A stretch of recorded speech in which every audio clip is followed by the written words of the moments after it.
Welcome back, everyone. Have everyone got their drinks? Have you got your drinks? Got your water? You need your drink? I mean, I got my energy drink. I even got a second just to make sure I stay awake. Alrighty, is everyone ready for this match? Are you truly ready for this? We have a target. Wait, before we go into that, let's go back with the other guys. Let's just bring these into. Hello, guys. You still there, yeah? Oh, let me turn this music off. Ah, it was my hard mute. Hello. Yeah, there we go. Yeah. So, how are we going? How are we feeling going into this second match? The triple quad, apparently hexa finals. I'm feeling like we just got done with the calm before the storm. We saw it coming. We weren't sure what it was going to be like. We see the storm in its full 17 minutes, something odd seconds. And now it's going to go down! So I think we got some obvious questions here as well. Who's going to win? I think that's number one. Who do you guys feel like could actually win this? And be honest. Ooh, oh man, that's a pretty rough one. If I had to say, I'm not sure. I hope those Sasquatch have had such a great record so far. I'm not sure if, but this last one was just a little bit trouble with them with the bug and the difficult traders. That could be the one that cost them. And you know what? I'm always a fan for the underdog. So if I'm gonna go for one, I might just go for Jedi Janitor Association. So that's one vote for Janitor. And how do you feel, Cruz? I haven't seen... Maybe I have, I don't know. I haven't keenly seen all of Janitor Association's matches. I just know Sad Swats a lot more than everyone else's because it ended up being that I streamed theirs. So on a primal level, I want to cheer on Sad Swats just because I feel like I've been grouping for them essentially this whole time. And I've seen how good they are and how consistently they've gotten better and better and better. Obviously, both teams had that hiccup yesterday during the Hellmark Station map where there was deaths on each side, but at the same time, that was both teams, and Sadswats brought it back in. Sure, it's not their fastest time, where it was something close to 15 minutes, I think, but it was a 2-ish minutes off from that. Yeah, on the other hand, you have Janitor Association, which again I haven't really seen too specifically, but they have been matching them or coming close to matching them. I know that they've had some really unfortunate RNG situations in the past with triple flesh pounds and things of that nature and stairwells, of those oft-hated stairwells. Yeah. But I think if the RNG is kind, I think we might see an upset here today. If not, I'm gonna just ever so slightly lean towards Sadswats. It's a really tight. That's really all I can say about it. I think both teams have the capacity to win. I just don't know which one. Pick one then. We're gonna have to do a vote. You have to pick one. Why are you making a vote? Don't make me vote. I've been impartial this whole time. You're gonna steal my impartiality. This is where we have to be a bit more open-minded. So, I think I haven't seen enough. That's what okay, if we're gonna go purely based off of my understanding and my experience with the teams, just by default from what I've seen from Sad Swats because I've had more experience, I'm gonna vote for Sad Swats. There you go. that's what. There we go. Okay, fine. You must choose. You made me do it. You made me do it. So You saw it here first. this is where. Okay, so now it's down to me with the vote. Okay, so Sad Swats started the strongest, clearly. Whereas the Janitors, they had a bit of a rocky start, you know, overall, and then they've just improved and improved and improved. I don't know if you see where I'm going with this. I genuinely think Janitor Jedi Association can take this. I really feel that they can. They've done their research more and more into later on. They've been putting off all these new stuff. They've been changing their meta technically. You know, all the stuff. Like they've really jumped up their game since the start. Sad Swats have always been up there, but I feel like they've kind of leveled off, and they've, you know, they had some really impressive times. They're definitely like the most impressive, like, for overall performance. I think Janitor's gone from just below them, and they're slowly going diagonally above them. So I feel like this team could actually be this. So I'm going for Janitors. Nothing against you, Sad Swats. Honestly, I have massive respect for all of you. Honestly. But this, I have my reasons. I mean, they did say when we were talking to them last round that there are some positions that they think might give them that edge if they can handle it. They mentioned that they are much riskier, much harder to control. So let's see if your faith has been well placed. Okay, so just kind of explain what Monkey was saying there. The announcement I did last night. Now, as we've been playing the matches, and I've got the results, I've instantly put it into the spreadsheet with the time, so I can always refer back to it. For some reason, I put, instead of 15:53 in the actual announcement, I put 15:33. And I got a message saying, by the way, X player has said they're getting really triggered. You need to fix it. Okay. So my bad. Jeez, what are you doing up there, man? Come on.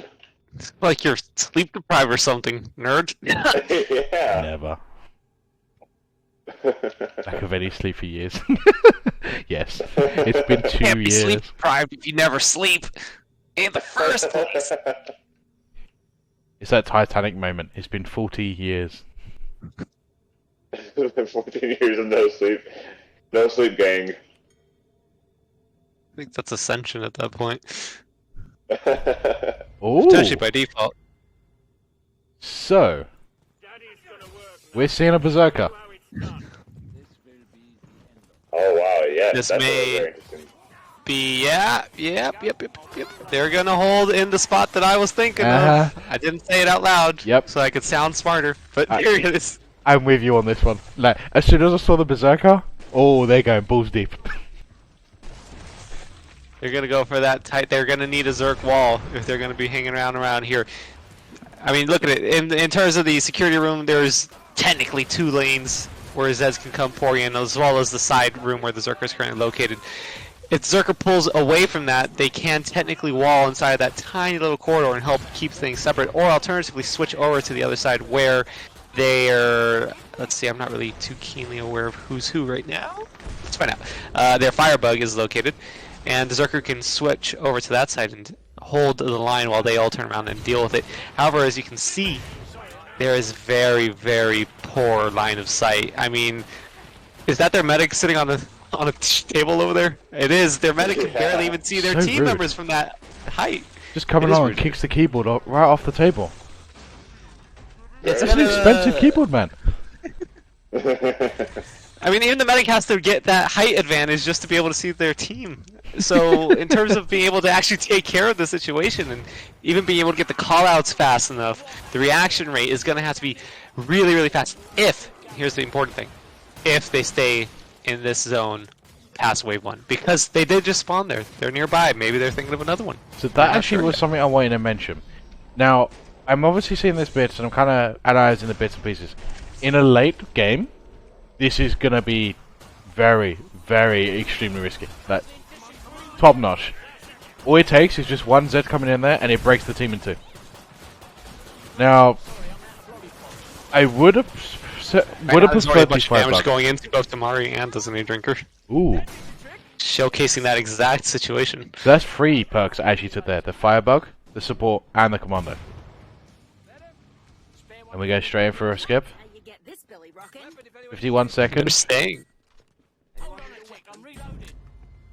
I think they're just going to be testing this and see how that works.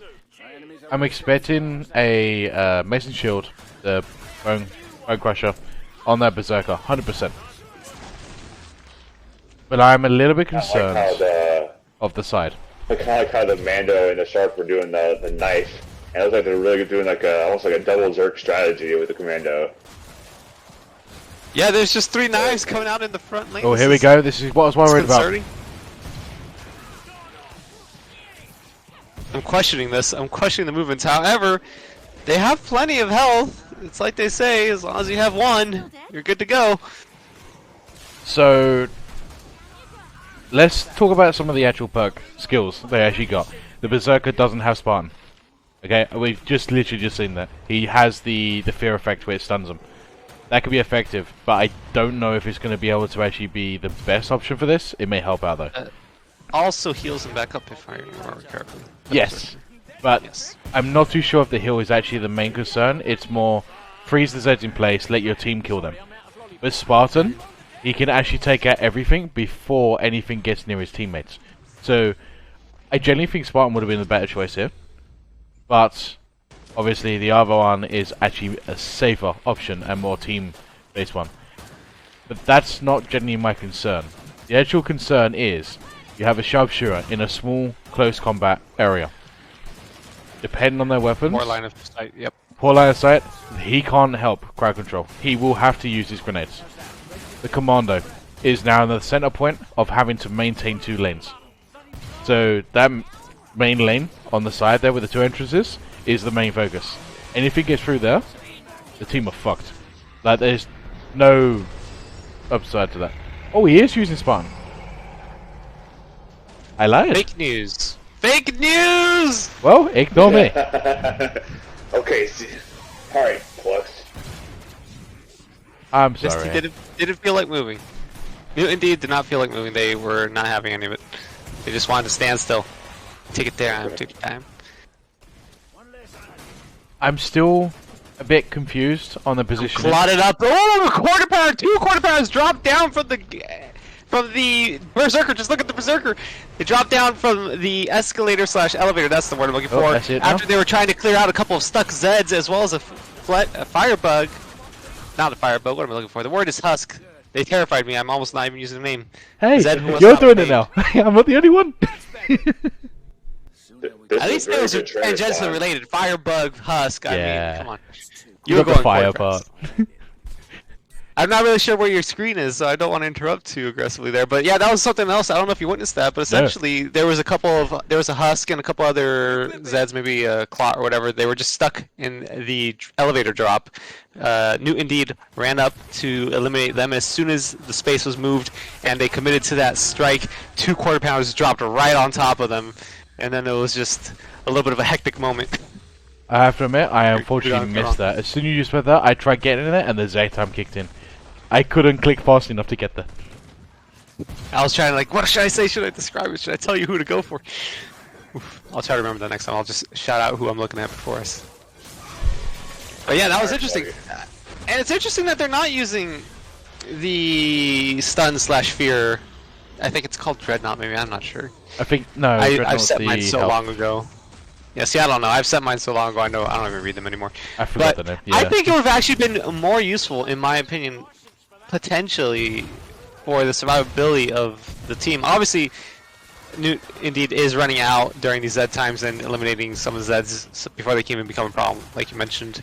But I feel that with such a close quarters environment, The area of effect on the Fear isn't terribly large, but in such a small room, it would have pretty much impacted 2/3, potentially all 3 portions of Yes.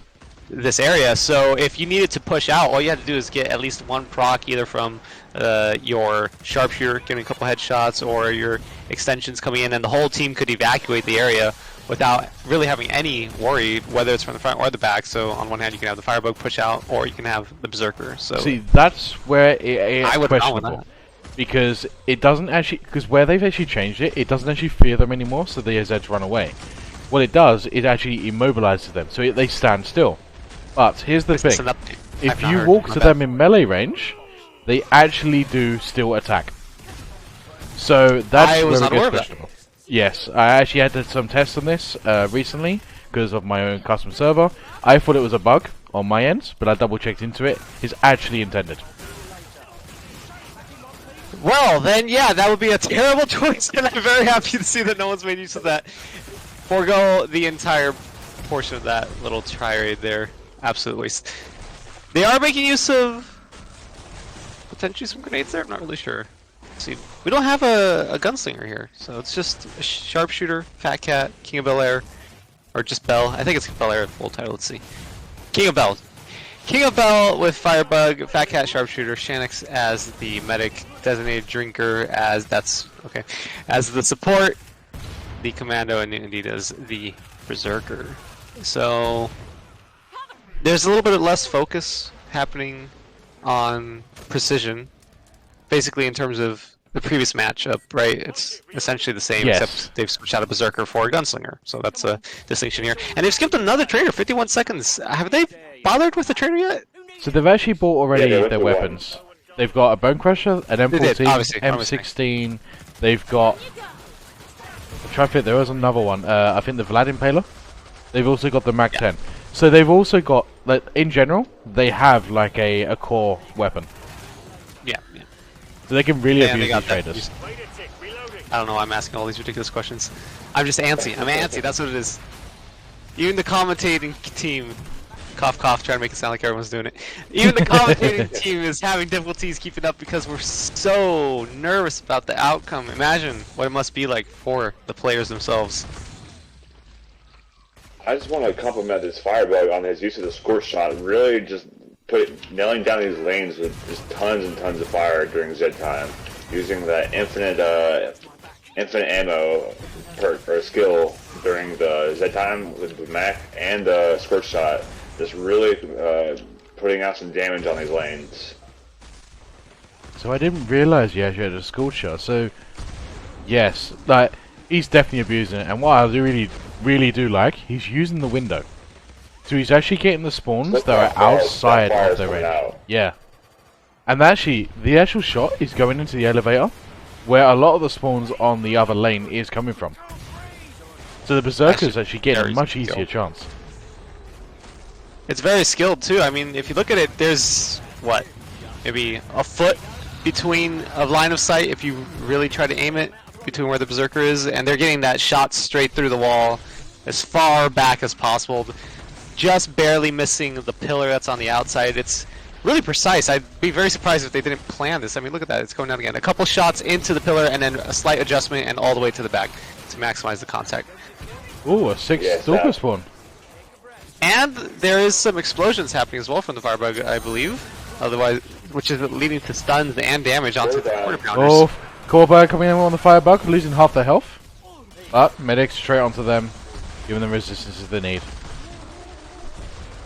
Z time coming in super handy. This is where the Commando is now going to be their key perk. Like, the actual core, I should say, is the best way of winning. Without these Z time, their team isn't going to be able to actually be the full potential. They have to have that the combo with the sharpshooter triggering the Z time with the Commando being out of the extensions is a requirement for this location. Yeah, it's allowing for the Firebug to unleash hell on multiple lanes. It's allowing for the medic to release more than enough gas to bring everyone's health right back up. Whoa. It's allowing for the Berserker to go around and clear. And another skip, 8 minutes 32 seconds on to wave 5 of 7. That's very, very speedy. Okay, these guys are But not speedy playing was very around. riskier. So, this is... Now we're going to go back to what I mentioned about nerves. I think it's definitely showing that these guys are going, okay, we need to hit this. We need to do this fast. And if we make a mistake later, we can actually make up for the time we actually gained. So, we're definitely seeing a much more... I don't like using this word, but a try-hard style in this match. I don't know if I'd even call it tryhard. It feels more just aggressive. Yes, Very I think that would be it, yeah. I feel like tryhard might entail some more like min-maxing, but I don't even feel like there's min-maxing. This is just maximize your skill output and just go for it. It's what it feels like. Obviously, you know, we're not listening in, we're not keying into all the very specific changes, maybe the weapon swaps and all that nature. We don't know how deeply they considered the weight limits and all that, but it feels intense. So what's really nice to see is the Commando is actually using the knife a lot more, even in Wave 5. As we can see right now, using on the crawlers, swapping back to the M16 for the Siren. Just really acting almost like a second Zerk here, and just acting as a body blocker for all this incoming flesh.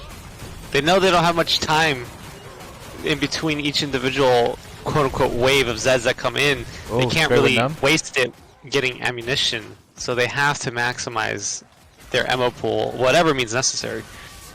I mean, with the small spacing that they got, even if they did it during like the wave skips, the chance of them having the spawns get to their face is really fast.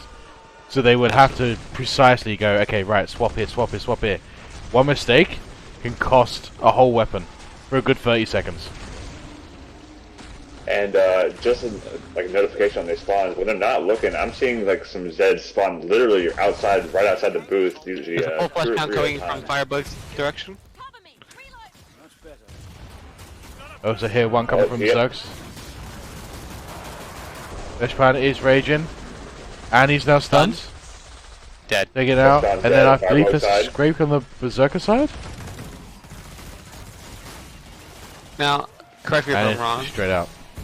Firebug has a perk that allows things to explode when they die at times, right? A chance of it, yeah. Yes. Yes, because that's definitely what I'm seeing here from the Firebug. Yeah. So, not only are they getting that extended range with that Scorcher gun, but they're also doing a massive amount of AoE damage because everything's coming in such a smooth line straight down. I think I might have even seen the Scorcher be pretty much exclusively responsible for taking out at least one quarter pounder, just from a mix of the explosions and the fire damage. So, Plus the single shot fire out of the Scorcher is pretty high damage on a single shot. Whoa. Okay. another. Their ammo is low. Look at it. They have to move quickly. Okay, this is where the actual spawns. Are they quicker than the spawns, or the spawns quicker Don't than miss a them? single gun. They're turned around. They have to readjust. A couple of them aren't looking where they need to be looking. Okay, But they're so pushing it out. the sharpshooter definitely did get nibbled on the backside. Put on the On Berserker, the backside. and he goes down. Pretty much skipping wave before they even bother getting their ammunition. They're just going all out. Drake is causing a problem, especially with that siren that got a couple of screams into the Berserker. So I just want to give a reminder. Coming in use here. 17:51 is the time for this team to beat. 17:51. Which means that they have 4 minutes 30 to complete wave 6, wave 7, and the boss.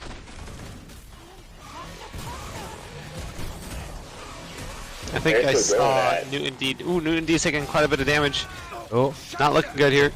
Needs to Berserker get into going this around? line of sight. For the heal, there we go, the heal's coming back in. okay, well played on the positioning. Commando took the actual placement of the door as the Berserker went round, so nothing was still coming through that location. Rays are coming out. There's absolutely no damage going up into the stairwell where the Firebug was usually holding. It's not looking good. You're getting pushed in. It's Okay, getting which is risky. a I lot of think one damage counted here. 2, maybe 3 ice grenades. They're going to be running low now. Those I extensions, think though. this Firebug needs to turn around and give a shot to help out the other lanes. Tamari is very low on Getting health. low. Oh, Commando, yeah, taking 40 health. That extension was critical. That might have been, I'm almost certain, would have been a team wipe without the length of extensions that came out there. We hear some big boys coming in. Firebug taking a little bit of that bit. Berserker once again. He's taking the call out and a Scrake at the same time. It's off the Husky exploded! It's suicide, but no damage because it was just behind the wall. Scrake coming in from back end. He does get stunned. The Firebug has got at 40 health. Commando is less than half health. Support 3/4. They're either out of ice grenades or down to the last one. If my count is accurate. I think they got one left. Down to Z time.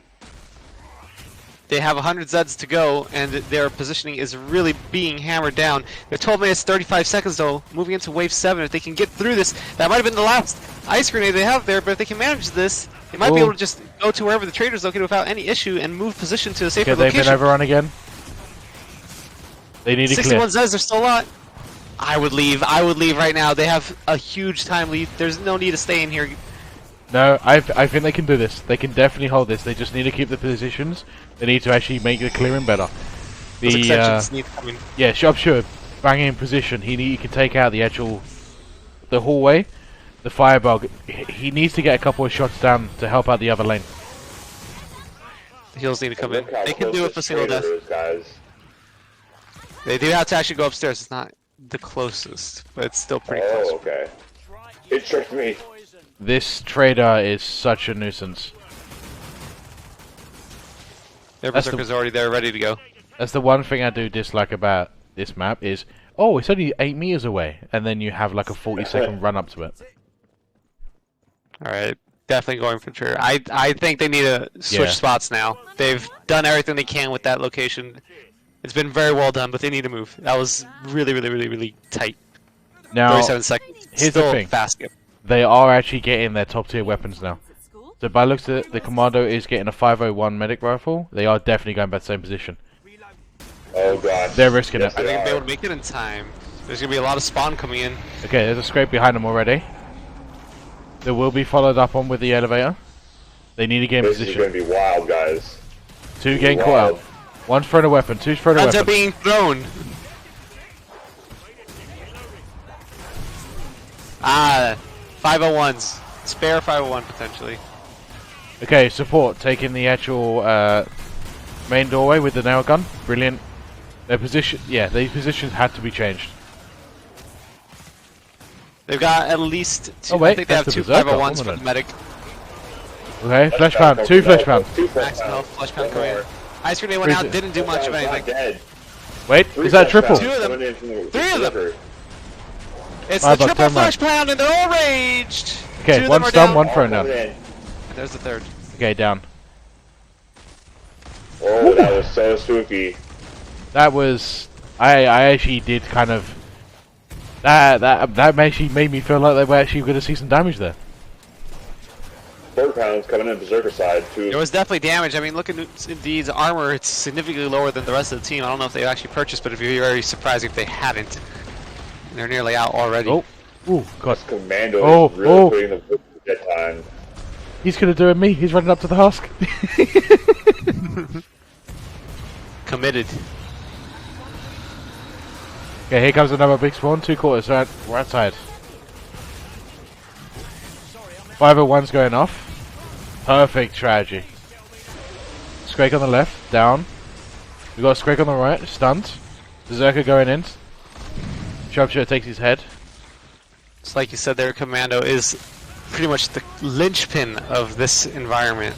They need these extensions. They need to make sure they don't take a single kill from Tamari at any point. Oh, 2/4 in the center. But there should be more coming in. Yeah, Scrake on the left. You got stunned? Grenade was thrown preemptively. Makes me think that Tamari was probably getting some shouts from Newton Deed. No, Scrake from behind? Oh, he tripped over. Never mind. Heart attack. The communication is clearly on lockdown here. I mean, this would not be possible with these quick swaps. That grenade that I saw Tamari throw before they even saw that there was any pound like behind that Scrake. Normally you wouldn't throw a grenade at a Scrake, it'd be a huge waste. Oh, someone go with the emoji. Now, here's the thing. 20 Zeds left, got a trader, and a boss wave. They have literally 2 minutes to do all of that. It's just like last time almost. This Similar is time. getting very close. 50 minutes, 58 seconds, the trader is close by. I expect them to start slamming the skip button. No, not. I thought they'd skip before the last couple got there. Here we go! So, can they do This is it. This is not a great area to be for a King Fleshp. What was the final time? I don't remember. They have like a minute to manage this. 17:51. 1 minute 30 seconds, and that's it. It sounds like a long time. Is very close by. He's going Taking a long route towards the team, however. Oh, what? They don't even know. I'm not sure what the team is Okay, doing. they're Not distracted. Really focusing. They were in a tired zone. They need to get out of this zone. They need to get in that main room, and they need to kite him. I think they're going to Zerk wall. They're going to just push him down. The damage is not coming through as much as other team right now. They're still putting it out. About a minute left now. Less than a minute. This is where Halfway they're going to through start the panicking. Can they keep their panic into control? There it goes. Shield's going to pop pretty soon. Whoa, Damage he is was not going flying. in full. Berserker switched to a more damaging weapon as opposed to Zerk walling. They're taking down the shield. 35 seconds. Lads are firing. Zed time's coming in, I think they and got it, they guys. use This it. could be it. 17 seconds, 18. I think they're gonna do it. Oh, there it goes. Oh my god. 17-21, no deaths. Tomari on the cusp as well as Newt getting down to 19 health points. They really risked it there. 30 extra seconds, that would have brought them down, plus reducing their actual total damage output. That could have been the loss by somewhere around 4 to 5 seconds. Instead, they have just barely managed it with the team intact.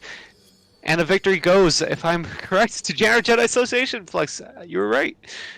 Now, here's the thing. Now, you actually just mentioned a crucial moment. When under low health, if they had died, that would have been on bang on the second again. That's how close they were. Like, it's mind-boggling how much difference these times and everything affect the gameplay. You can tell the nerves were kicking in this team. They went for that suicide moment just to finish them off quicker. It was a very, very risky play. And it's basically what they did last match as well. They were really close to death. They had to turn around and decide whether or not they were going to take those last 1 to 2 hits that they could actually survive. And they just barely managed to get that last millisecond bullet in and get the kill. And pretty much similar situation here. They're just going all in.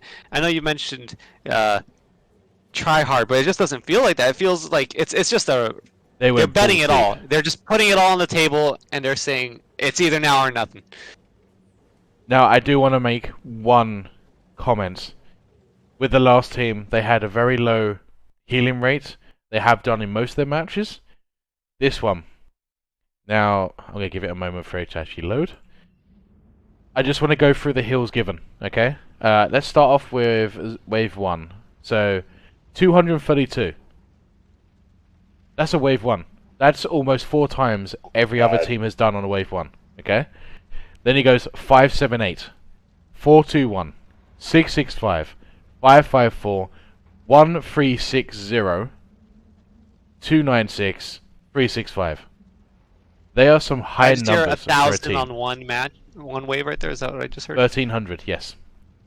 That's insane. And having you the can see how wave 1 as risky well. the environment was. They were near death so many times. Anything going wrong. Like I said, if the RNG worked out, but obviously that wasn't just RNG. That was clearly skill. But even just a little bit of a difference could have just destroyed them. I could even just say the RNG of Z time triggering. I mean, you know, the procs are there, and there's an advantage depending on whether or not you select the right choice, or not right, but select the appropriate skill for the sharpshooter. But they needed everything to just line up exactly right. It was such a risky environment, but it worked out, and here we are. It's at the end. The last team did mention there is some spots where you actually can speed up a little bit, but it's a lot more riskier. This is definitely one of them. This is the one that I think both me and you have mentioned right at the start. This would be you know, one of the risky spots that we can try it. But it's definitely a risk. That's the problem. It's a risk versus reward. It's a very high risk, high reward.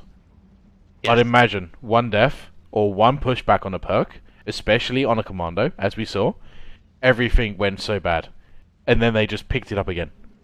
Then the commando got hit, everything went bad. Everything got picked up again.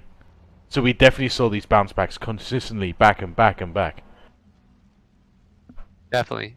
And without the commando, there would have been, even with the commando, allowing for these other perks to shine during their Z time skills, like the medic being able to bring all their health bars back up every single time they got so low. You still need to get that damage output. Berserker running around trying to swipe at everything that they could possibly manage. Firebug doing an incredible amount of lane control, not only on their own lane, but helping the Berserker's lane as well and getting shots off into the elevator. It was... Yeah, that was wild.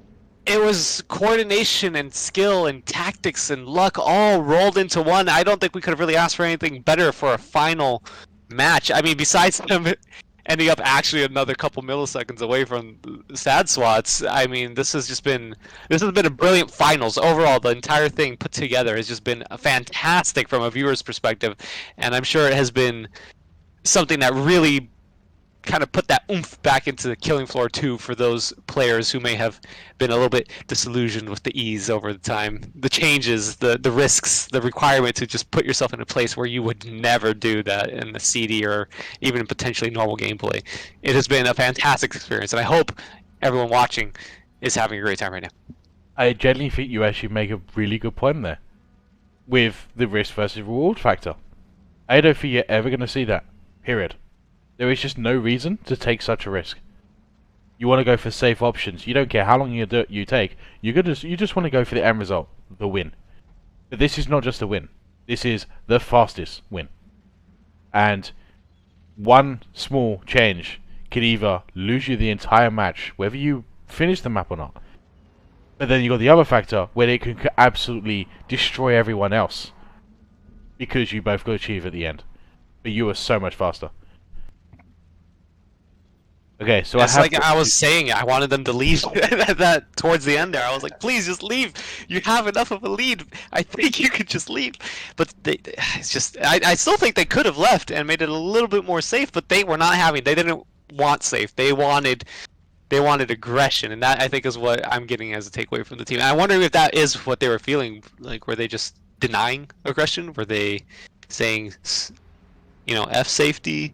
I think there's only one way to really know, and that's by bringing them in. Is that right, FluX? See that segue? That was a segue attempt. Yes. That was a very good segue for sure. Okay. Right.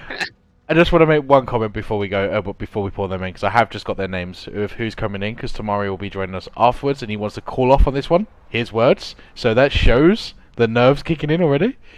But I just want to mention, like, I think that's the first time, Cruz, that me and you have actually disagreed on a moment. Was you said they should go for the safety and just leave because they're going to get the win. I actually disagree for the one fact reason. If they actually left, they would have cooled down and not been able to pick it back up, and a mistake was probably higher to go in. If they stick into the high action, they will be able to deal with it because they're still in the same high action flow. So having to adapt on the adapt, it's a mentality factor thing. So if you kind of slow yourself down, you won't be able to ramp yourself back up again because you have a slower reaction. Where if you stick to it, you're just instantly gonna react. But obviously, it works with different people, and everyone has their preferences. Everyone's different. We need to ask for sure. Okay. Absolutely. And you said they needed a moment, right? They definitely needed something, but I think there was probably a whole lot of screaming going on then. okay. I just realized I need to figure out their names again. Okay, right. I got the two people, so let's bring them in. All right. Okay, so hello to Newt and Bell. Hello, hello. How's it going? Guys, yeah, where do you want to start? I want to say congratulations on the win. You are first place. But let's just go straight, balls deep, into that last bit. How much screaming? Yeah, How much screaming was there? On a scale of 1 to 10, how much screaming? Was there any cohesive statements, or was it just, bullets, more bullets? Okay, if I have to give it a ranking, it was woke my whole family up out of 10. So I'm proud of it. That's what I like to hear. Could fly, fucking my my siblings next door, my sister just came in while I was just like, kill him, kill him, kill him. And she came in, it's like, shut the fuck up. I'm like, no. Oh, oh man, that no. Yeah, everyone was like racing, like their heart was racing, their fucking blood was like going crazy, like everything was just like in the atmosphere, like we were just going nuts. So there's a good chance the authorities have been called in at least 6 different locations. All right, thank you. Oh yeah. It's a nationwide manhunt at this point. Nationwide. Flux, you're gonna have to go in hiding. Oh no, no, I'm giving them all the information. Yeah. The crazy man's over there. Go get him. Okay, so let's go to that next part. Your nerves as a team. Now, obviously, you guys have actually admitted that you were a bit more focused in the other 2 matches. Obviously, the nerves were kicking in a bit more. As the final, quad final, or everything, I don't know how far finals we actually get now at this point in the stream. How was it in this match? To be honest with you, it felt the same. Like we knew stakes were high, even higher because of this match alone, but we just kept it cool and just you know, you know what? That's a really good question. Mainly because like we just look at this really differently. Not because it's the last match of the tournament. It's more like what can we do to improve ourselves, and how can we stay under control during shit moments. And we don't really think about the game. We're just focusing on ourselves, making sure that we just stay under control and just play our role. That's really it. And everyone in this, everyone on the team did phenomenally well. Everyone communicated. There was no hiccups. Maybe few, but it didn't. It wasn't really crucial. We easily fixed it with no problem, and that's pretty much it. Yeah, I mean, honestly, Newt just put it better than I really could. It feels like a really, really, putting it into like CD terms, right? Feels like a really, really good mid game where everybody knows what their roles are, everybody knows what they're doing, and you have that mental clarity of, okay, I have trust in my team. They know what they're doing. I need to match that and make sure I'm giving them the best the way they're giving me their best. So, in that sense, it really was. It was up there in terms of energy, right? Like everybody knew what the stakes were, but everybody kept it calm because everybody knew what the stakes were, and we all were like, okay, if one guy panics, everybody panics. So let's make sure we keep it calm. We know what we got to do. Yeah, like we know what we got to do. Time to execute. So Yeah, not really much more to say there. Now, actually, this is going to be more towards the actual general thing. So I know both your team and their team both said that you didn't actually do much training for this map because you weren't too sure you were even going to get to this point. I believe that was the reason anyway. So I know from outside of the actual streams, you did actually mention that actually were some spots that you kind of looked into. How did your training sessions go compared to this one? Because obviously this one, you guys were in control, but you knew there was risk as well. So how did the others go? Out of all the spots that we've been practicing on, Yeah, I would say all the results from my training was almost similar, if not like barely topping each other. But we knew for a fact that RNG was going to be involved, so we just have to play it safe and just guess of the worst possible outcome, and we just went from there. Now, as for the spot that we held, it was like a last minute pitch from our captain Tamari and Ryan. Those two made a suggestion of that spot alone, mainly because of it was barely any line of sight for us to block. And even if there were, it wasn't really enough for us to say, oh, this spot's not good enough, because we try other spots. We tried containment station, not containment station, the containment spot, which is way in the back, looks like an L sign. We also tried the cryo room. We also tried that also, but we didn't see any good results. I think that one's quite bad as well, yeah. Yeah, we tried auditorium. We tried the open section, didn't work out. We tried the little between the lavatory that you head down to the auditorium, the L shape. We tried that one, but we knew there was going to be risk, huge risk, because yes. we checked it on the map, and we realized that all of those spots could spawn larges, and could potentially give us a huge risk. A pincer effect. Exactly. So we played it once, and we didn't feel really comfortable with it. And we were about to do the containment spot, the L-shaped spot, until Tamari and Ryan pitched that last-minute spot, and we just went for it. We also tried party room, birthday room. That one alone, that was gonna be our pick, like our top pick, but we decided just did the office, or the front office, as Tamari and Ryan has suggested, and worked out for us pretty good. No, I have to admit, I genuinely think that's actually the best decision for that.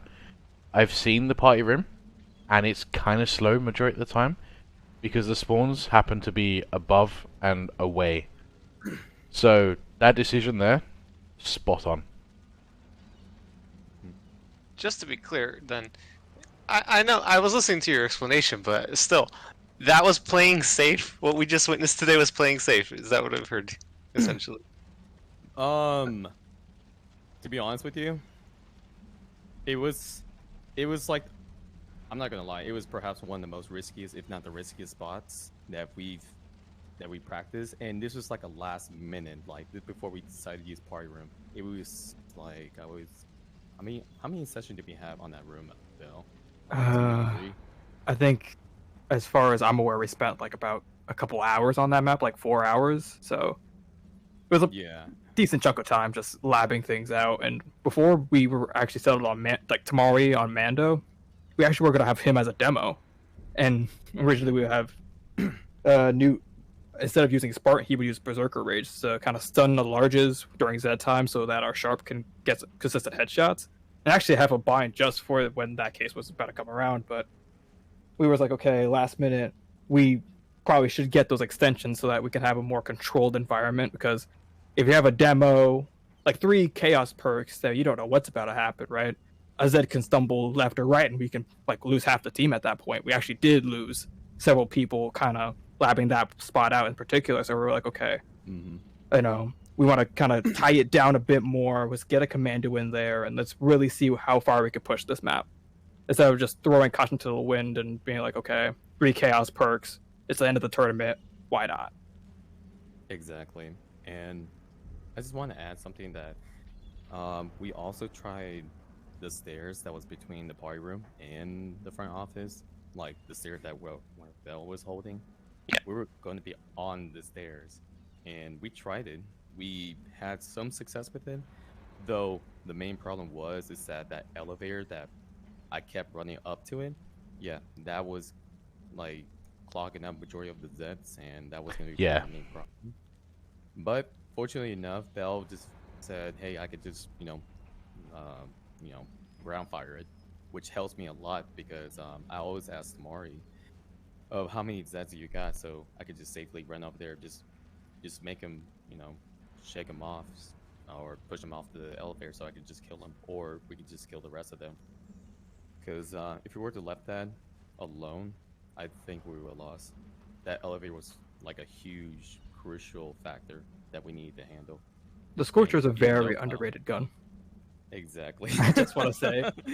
It's so underrated, dude. But it was very impressive, your use. I think it actually was single-handedly responsible for just taking out at least 1 quarter pounder just with the explosions and the fire trail. Without you guys even having seen it happen, I think.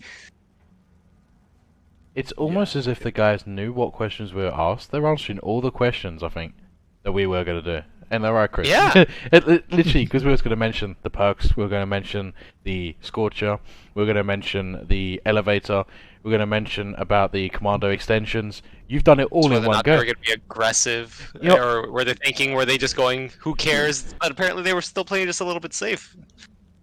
Yeah, cause what was it? For like a last minute change, as Bellis mentioned, well, Tamari was gonna be demo, but we all made a final decision whether we win or lose, just play Commando, and we all told him, especially me. I just told him like, "Yo, I'm gonna be straight up with you. Wherever happens, fuck it. Last match, go all out." You know what I mean? I told him that, and he said, "You're right. Let's do it."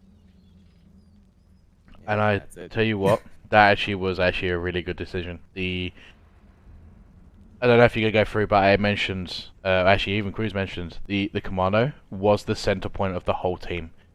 It may not have been the clearer. It may not have been, you know, the actual, just like the main killer or anything like that. It just was, them extensions were so important for every single player. The Firebug would never have been able to clear as much or as efficient without them extensions. The Berserker wasn't able to actually, you know, there was one moment he had to run all the way around because he got stuck near the elevator and got caught out. He had to run away around, but he had the Spartan. Very effective there. You had the medic being able to use the area effect healing. You also had the sharpshooter being able to use the stuns. Like, I don't think there was any downside, or at least no downside in the current combination that you had. But if you remove that commando, I had a feeling that I don't think your team would have been as efficient in your result. Mm-hmm. Oh yeah. We had like about, I think we had like about 2 hours discussing about the commando itself, because originally the Mari just said, "Yo, let's just ditch commando." We were like, "No," but okay. But who knows? Like, we started this idea way back from like Hostile Ground. Tamari wanted to use a demo, and I was just like, I'm not quite sure, but let's try it. And it seemed to be working now. And then the last moment, Tamari just said, "Yo, never mind. Let's just do Commando." I was like, "Okay, no, that's not a problem."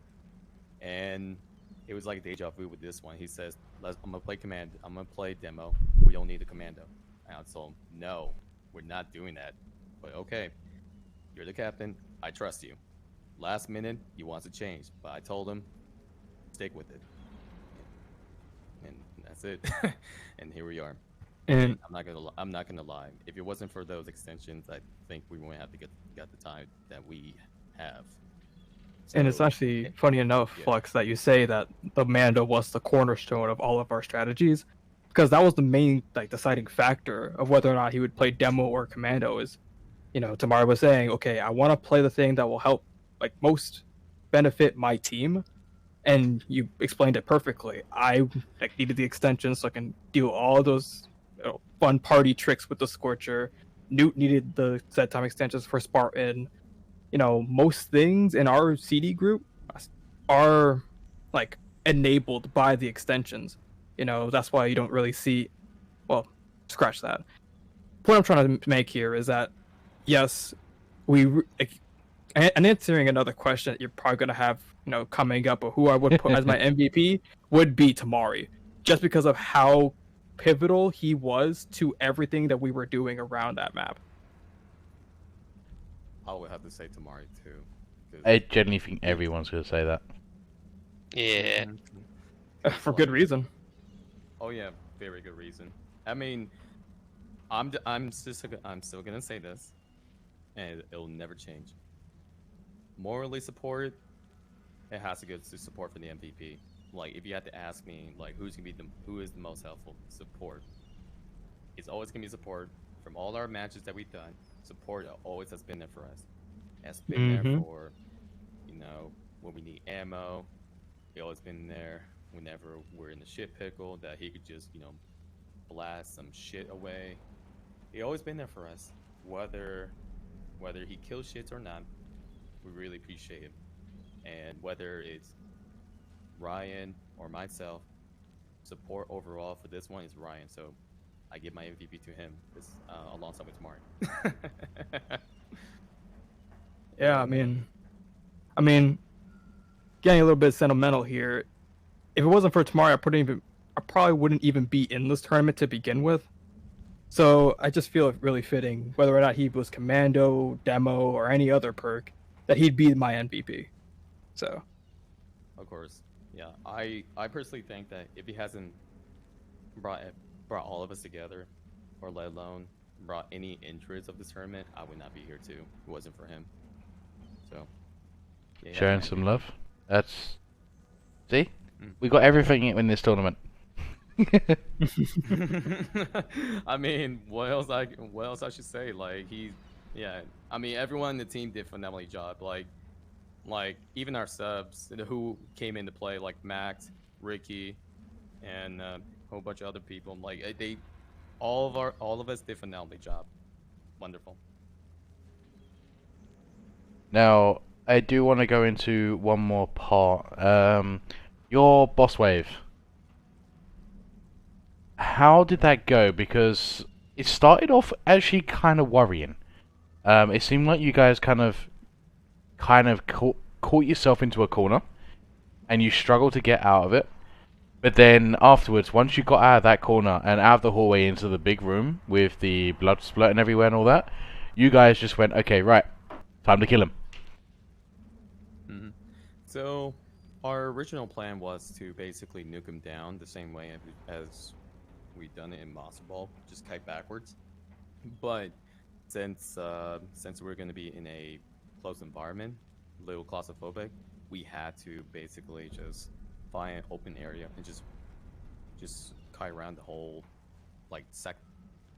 And getting to that spot was actually pretty hard, I should say, mainly because that there were so many core pounders that spawned right next to the sector, and we just had to brute force it. I was trying my best to make sure that everyone made it through, and surely enough, once we got to the sector, everything else just fell into plan, and we just got it done. So Cruz did actually. Sorry, go. Yeah, I was gonna pretty much lead, I think, into what you were talking about there. You were pretty pivotal during that process. I was watching from the boss's perspective, and you were pretty much just using your Mason Shield to just kind of clear out the area and Zerk wall for a bit. But eventually, right when all the damage really started coming in, you switched into a Vlad, I think, and just started unloading and unloading. And we saw the damage coming down, the timer. You had plenty of time, perceivably, but paying a little bit closer attention to what was going on, the health bars were getting really low. I think it was Tamari who was down to something like 19 health points. And if that death had gone through, and those 30 seconds were added on, you would have been somewhere around, I just rough estimate because I'm terrible at math, about 5-ish seconds, give or take, behind or ahead of Sad Swats. And then with the death, of course, you would have lost on some of that DPS. What were your thoughts during that moment? Were you, because you mentioned, eventually at the end of the day, commit. We're just going all out. Yeah. Was that what was going through your minds? Was there a moment like, oh, maybe we should have pulled a little further back? Was the positioning where you expected? It's basically, let me just put this simply, just go all out, just kill the boss. He's low, focus fire, don't stop. That's pretty much it. Even if you're low on health, still contribute before you go down. I know it sounds harsh, but we need every single DPS on the boss. Yeah, I mean, that's pretty much it. We have to commit to it. If someone says, do it now, all of us focus fire. Even the medic will start shooting. That's how committed we are to kill the boss much faster. I mean, when it's down to the wire like that, and it's now or never, you have to get anything you can. You got to get one lick in before you go down, at the very least. So, I made sure to get my Helios rifle before the boss even, every single point of DPS counts when your boss has a shield like that. Yeah. So at that point we're at neck and neck with the other team. We're like, okay, we have to do what we got to do. We got to risk it for the biscuit, and it's buttery. So that's all I got to say on that. Yes, sir. Buttery base. But just a quick aside, last round the victory came in milliseconds. You know, if that death had come through, It we would might have have been the ended up same. with another millisecond shift there, and it's just interesting to see how your strategies, as especially on this match, vastly different from what Sad Swat did. It still could have potentially ended up in the same position. And I don't know if you're in the midst of the whole fight, you can't really be paying attention to that and be like, let's see, I think about 5 seconds. None of that was going on in your minds, but the pressure and the comms must have been intense at that moment, because knowing from our perspective that it was still getting to that point where it could have been just that close once again. And Yeah, I guess what I'm saying there is, like, what were your comms like? I mean, you're saying mentioned that everyone said shoot, so everyone just turned around and shot. Was that pretty much the extent of it? Just screaming shoot, basically. or Pretty much, Yeah. Like like, think less, play like, more. You hear yeah, shoot for this real. guy, you don't ask questions. You just go ahead and You know, point your crosshairs. exactly. Just point and shoot, point and shoot.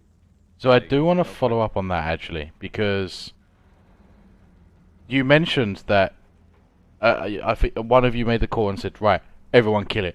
You went for it. What triggered that call? Were you actually watching the timer and thinking, okay, we're getting close, do it now? Like, what was the thing that triggered that reaction? So basically, our main goal was to pretty much get him in the shield phase because I was just there to pretty much like be the meat shield while everyone else just fired towards the King Flesh Pound, or handle the core pounders all by himself while I keep the King Flesh Pound busy. Once all the core pounders were gone, everyone started aiming towards the boss. I was still at the meat shield. I backed up the moment that he started pounding, and we just went for it. We just killed the boss from there. Now, in terms of like focus fire, when there was core pounders all around, now is when that's when Fat Cat activated that time for us. We just said, yo, screw it, go for it. He's low on health, and we just went from there. Tamari made the call.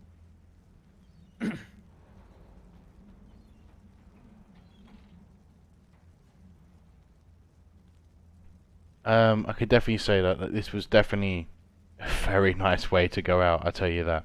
A brilliant match. You guys gave me what I really wanted to see.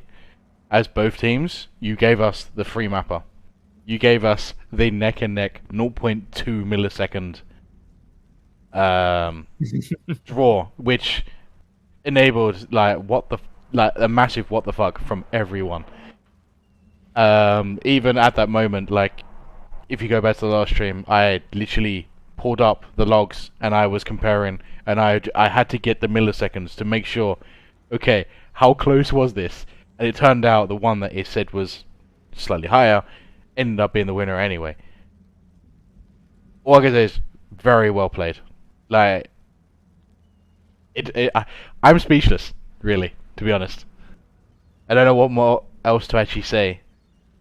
So I think with that, obviously we've got the MVPs and everything. Is there any other follow-up questions we would like to ask before we go to the final captain speech?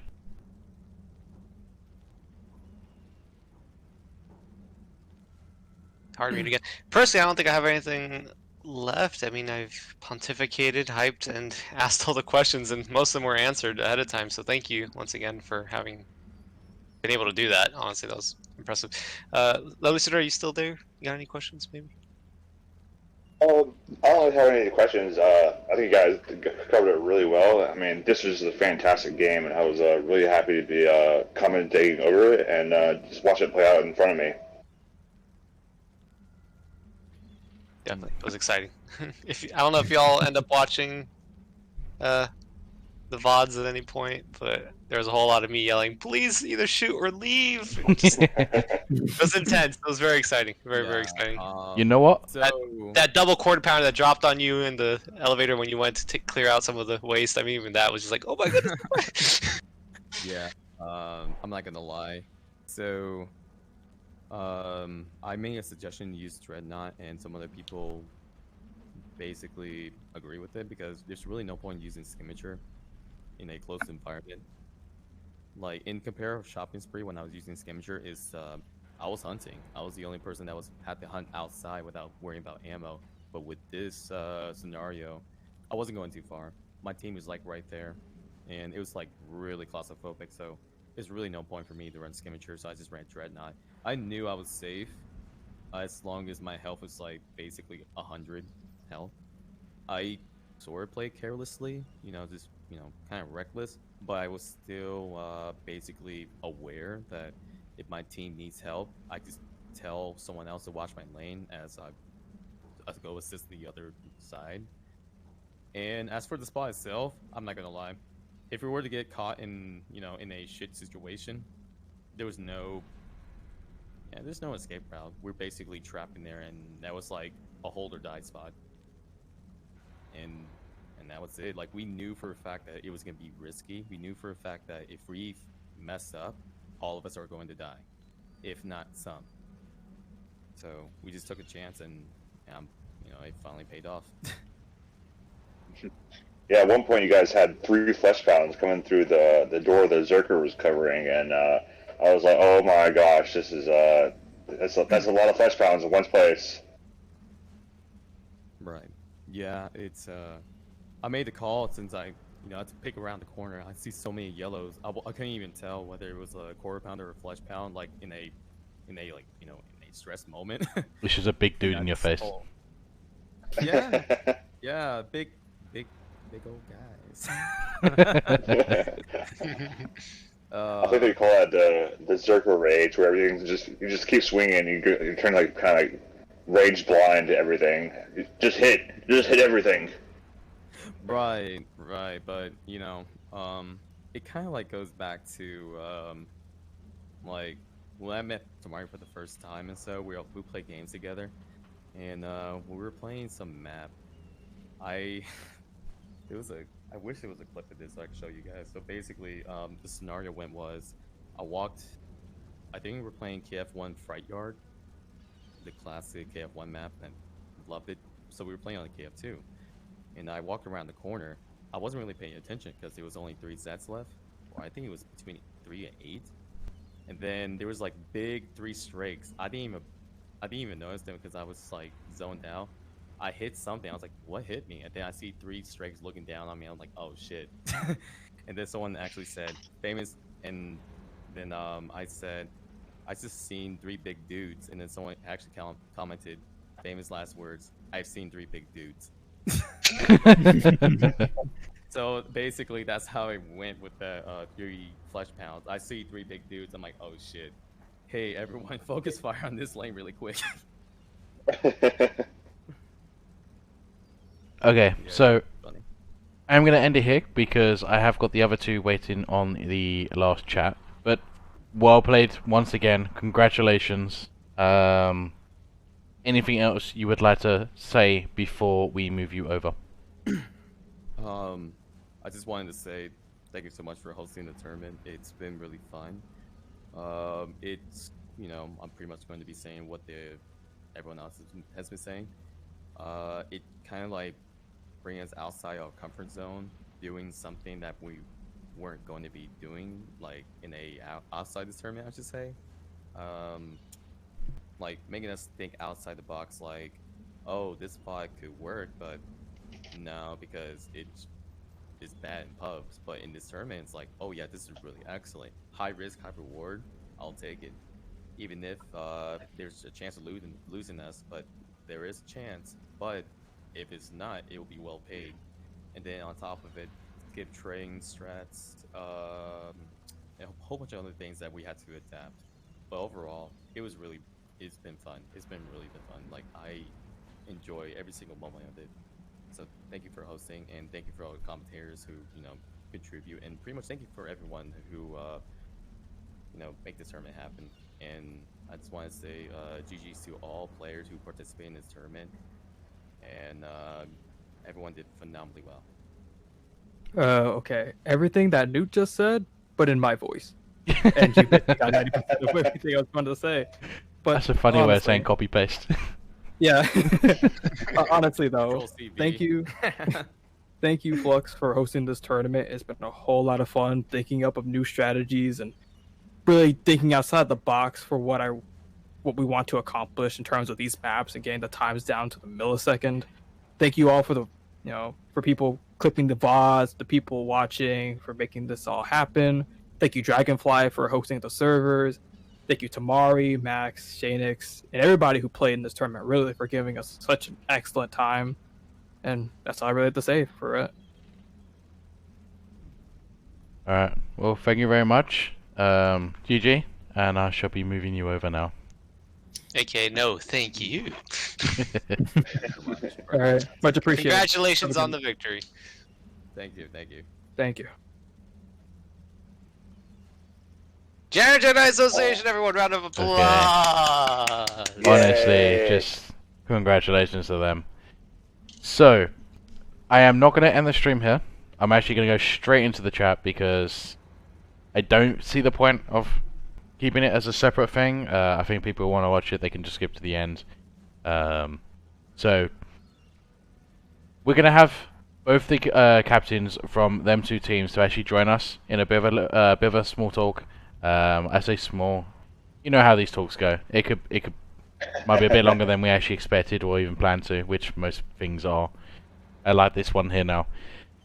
So, we've been trying to come up with some questions which are a bit neutral, so it's not specific to the actual match itself, and we're trying to make it so that we actually can get the view from the actual captains.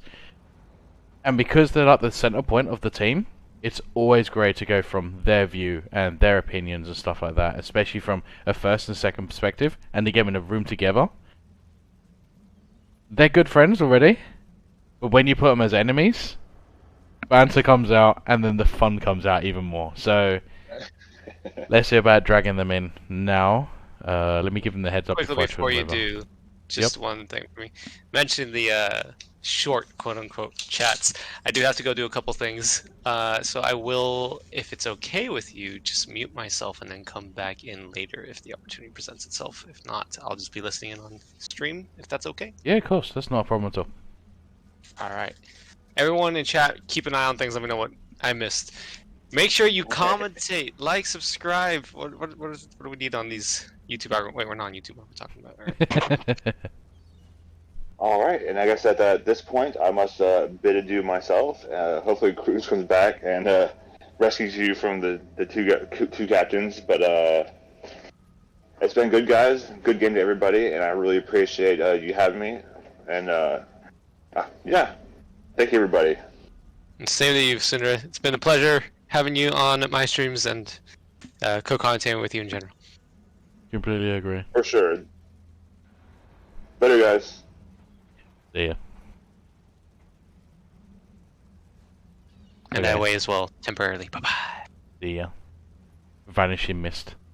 Okay, so let's bring these guys over. Okay, so let's say hi to Monkey. Yeah, what's up? And we'll say hi to Tamari. Hello. Oh, you're a bit quiet there. Oh. Oh, okay. We'll be allowed to try and say hello again. Is that a little bit? Is that better? Yeah, there we go. That's great. Okay. So, guys, congratulations on your positions, first place and second place. Let's kind of break this down a little bit. Obviously, this was quite an intense free mapper. Best of 3, obviously. Tamari, congratulations on your first place, first of all. Thank you. Appreciate that. Definitely, well played, honestly. You both played really well. We kind of want to go through some questions and all that, which is going to be kind of slightly outside the actual match itself, because it's always great to get a captain's view and all that. So, let's go through how... Okay, let's just make this simple. Tamari, when I asked you, would you like to join in with the thing? You said, okay, but I need to cool down a bit. Let's my co-captain go for it. Do you want to explain how you felt on that moment after getting that? Yeah. I mean, I'm still kind of... I don't know, it's just crazy. I felt, overcome with emotions because, see, I don't know, I'm not going to lie, I got off from the computer for a bit, and I wasn't really listening to the interview that you guys just got done with. So I'm not sure what my co-captain said, but I actually was very nervous about this match, and we had the plan that you guys saw us do, but I was actually going to play demo, and we had practiced it all day, and it worked out okay. And then for some reason at the very end, I just like felt like, you know what if I swap? Like, I don't know. I just got nervous. I was like, man, it's not gonna go well. Like, what if you get like spawn rages or something? And I just like to like thank my team because they really like saved me. They told me to just chill and like just let's just execute the plan, you know. In the beginning, like I was definitely letting the nerves get to me. And at the beginning of the match, I was like, yeah, this is going kind of slow so far compared to our like practice run. And Newt was just like kept continuously telling me like, hey, just chill, it's gonna be okay.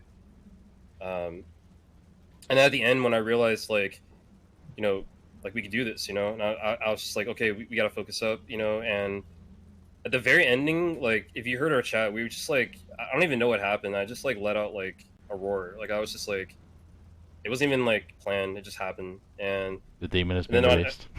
and when I got out, like, yeah, man, like they're all thankful for me, but honestly, like I'm thankful for them. Like without them, like we would have never got here. And like I'm thankful for everybody, really, like everybody. It's like I said to you guys before, like you guys for hosting this, Cruz and Sundari for being the captains, and also Monkey, right, and Sad Swats. Like those are all my friends. Like you guys are like my not to sound corny, but it's like my online little family. Like we all hang out a lot together, And I don't mean to get off topic, but yeah, I'm just kind of No, talking from it's the heart, I guess. But all on topic, it's honestly.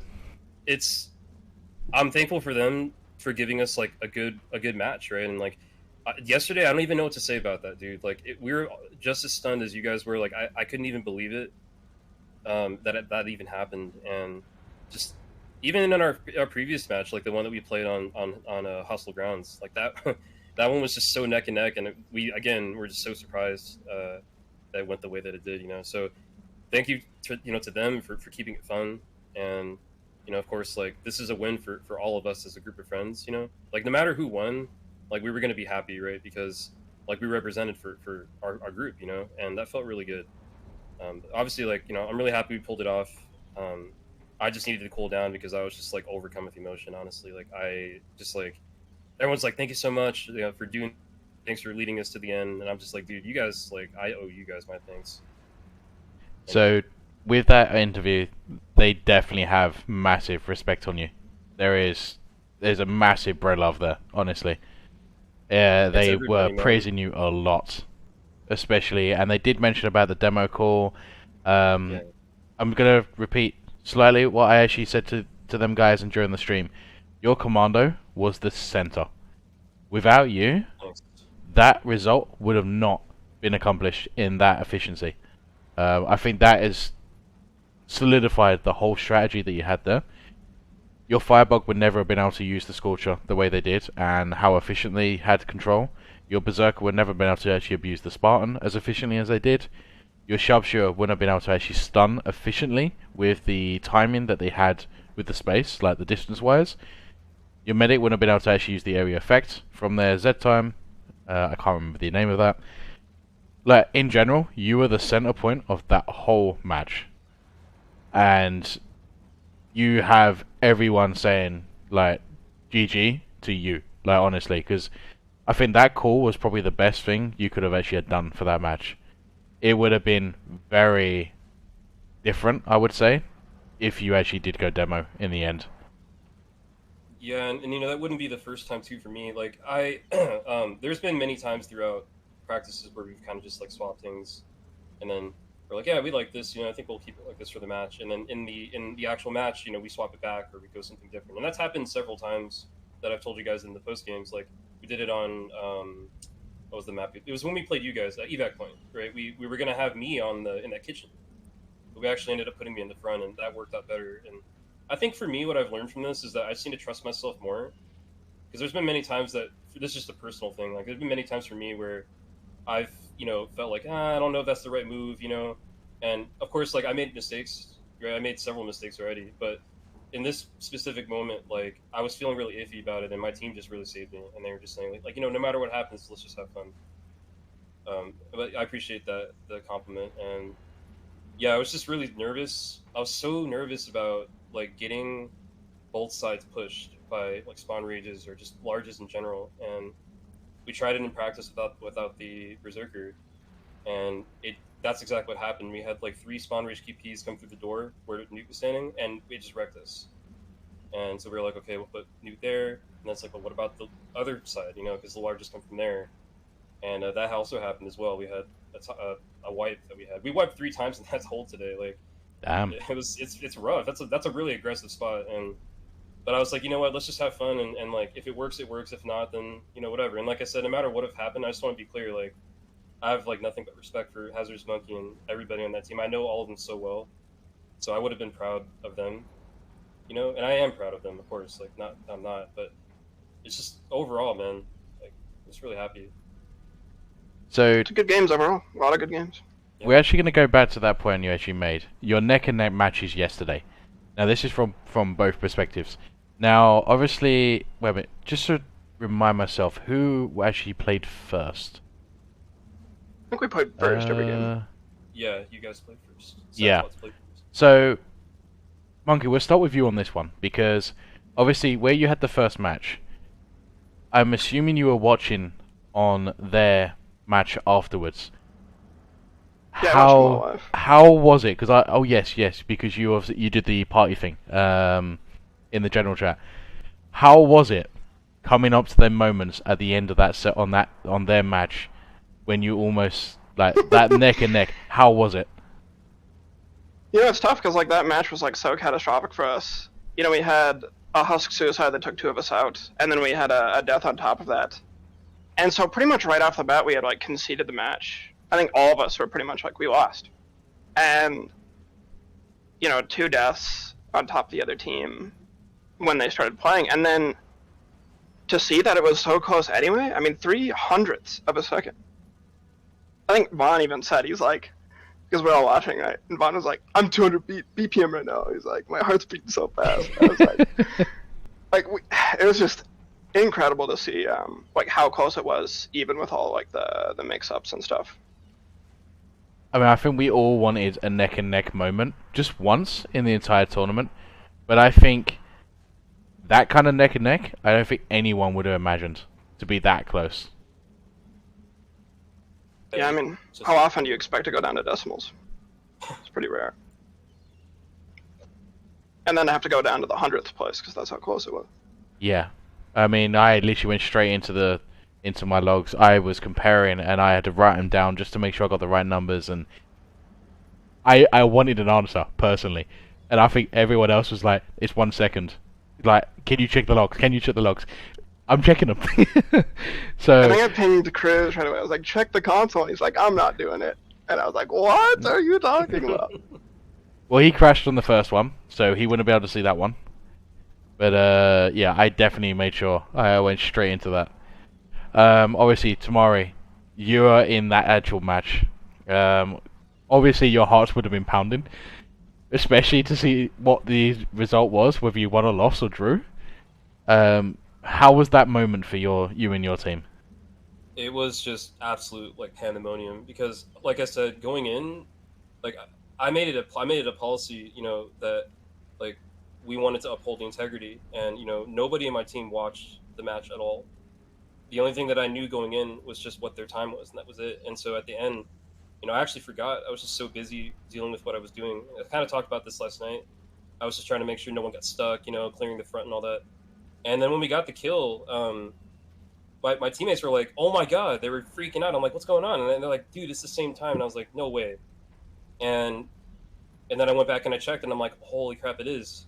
And we just didn't know what was going to happen. And it's honestly, thank goodness you had, you know, the decimal places, because I guess it just goes to show you got to be as precise as possible, you know. But yeah, it's just unreal, man. It's like, my first thought originally was like, wow, holy shit, I wonder what they're saying about this, because I know you guys were like freaking out about the first match we all played together, but then it's like, this is even closer than that, you know. Yeah. Like somehow we both both of our teams, we managed to outdo that showing, just absolutely insane. And just, yeah, the whole match we were just like, I know this isn't necessarily part of the original question, but the whole match we were just like on edge, because we've known from the very beginning that, you know, when it comes to playing against SWATs, like we can't pull any punches, or we have to go full in. We can't mess up. And when we had that death at the start, I was like, man, that's really not good, right? Especially because it was avoidable. Somehow we just pulled it out, man. But yeah, anyway, at the moment we were just 200 BPM, like Vaughn said. It's just crazy. on our side, we had, every time we watch any player or team that's like facing us, we even had like the splits, the individual waves, and the wave skips. So when we're watching that match back, we're almost like beyond belief because we're actually like keeping pace, even though we were 2 deaths behind from super early on. So it was almost as thrilling to play as to watch in that match, just because of how close it was. Yeah, I actually think you guys would have easily won because you were playing faster than we were, just in general, I believe. And it was just like the deaths, and then that ended up tying it up. But it's just that was a crazy game. So I'm gonna go through some general questions. Just remember, everything you say, it doesn't have to be on topic. This is just a casual chat in general, okay? Which is why I'm gonna start with the odd one that I'm not too sure who came up with it. Lovey Sunday came up with this. Who is Fat Cat's biggest fan?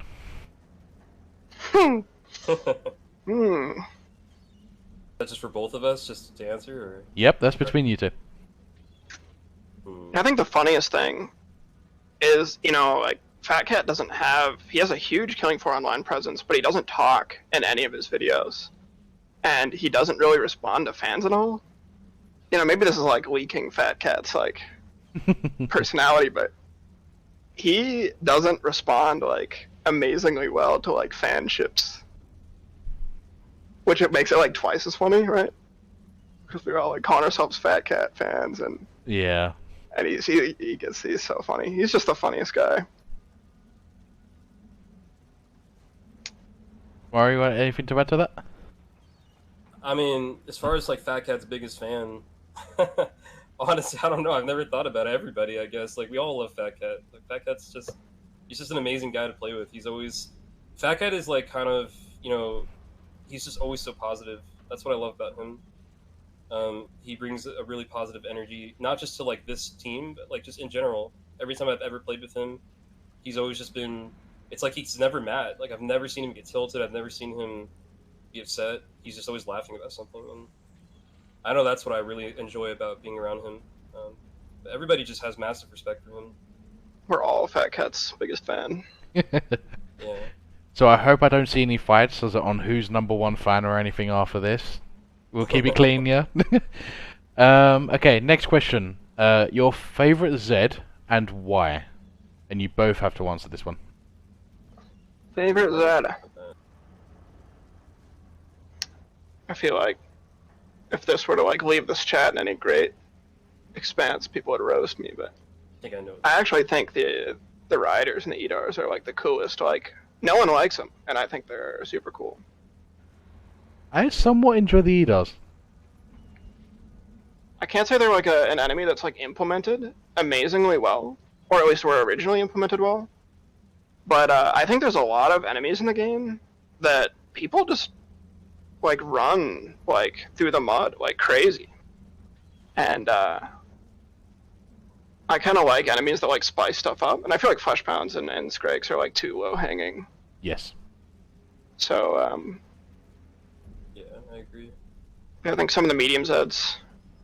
Dark would hate me if I didn't say bloats, though. I think bloats are just the bomb. Bloats are the best Zed. Is that a pun there? It's just the truth, really. That's what it is. I think for me, I mean, I guess I can answer this question in two ways. Like, what do I think is the best for like the gameplay, of the game overall, and like, what do I think is just the coolest in general, like as far as like looks and all that. For the gameplay, I think that bloat mainly, and then Husk. And the reason why I like bloats a lot is because they present a big obstacle. Like, there's very very often in CD matches, for example, where you're playing Commando, because I do that a lot personally. I love Commando, and bloats just get in the way. They clog up the lane. They make it impossible to get out. Lots of people, including Monkey and I, many times have died because a bloat blocked a door or something. They're just something that you would never think that they're imposing because they're so slow, and they don't really do anything, but they actually can really change the game. And then Husk as well. Again, I know you asked for one, but Husk I have to mention because they're just so underrated. Like, people, I feel, don't respect them enough. They just one Husk, man. I mean, you saw it yesterday in SadSwat's match, right? I mean, that one freaking Husk, man. You turn your eye away for 1 second and it makes a difference, right? And there's this classic like video. I know Monkey knows this exactly. The pro Husk Monkey, where like they were playing on I think it was Krampus Lair, and one Husk dude, he got in and killed the whole team. Literally, like one Damn. detonation. And you know, it was obviously hilarious, right? Everyone's just cracking up. But you know, that just shows you like how much of an impact they can have. And yeah, I would agree that, you know, Fleshp, Scrake, those are the low hanging fruit. Of course, you know, they have an impact, sure. But I like the way that those two mediums have an impact on the game. It's in a very unique manner. Husks are like one of the only Zeds where if you're fighting a large and a Husk walks out, it's actually worth it sometimes to look away from the large you're fighting just And get to for the cap Husk. that Husk. Yeah, Because I have it's to so agree. important that you get him. I mean, how many times have you had it where, you know, you're about to take on a Fleshp and he's going to hit you? Like, you know you're not going to kill him in time, and you're like, all right, I'm ready to take damage, and then a Husk shoots you and does like 40 damage, and then the FP crits you and kills you, and it's like, oh my god, if I would have just shot the Husk, I would have lived, you know? That's how much of a difference they can make. And so, gameplay-wise, Husk and Bloat, like, just overall, cool factor, I don't know, I guess it's kind of lame, but I like Skrakes. I just like how, like, they're just, I don't know, I just like them. They're cool. Like, I like their look. I like the art design for them. They're just really menacing. I think they're much more menacing than Fleshp, personally, like, visually speaking. I think to add like a final note on the Husks, we play a lot of modded servers that are like so much harder than the default game. Yeah. And it's amazing sometimes when enemies are coming around the corner and there's this Husk and everyone just wants to blow up that backpack.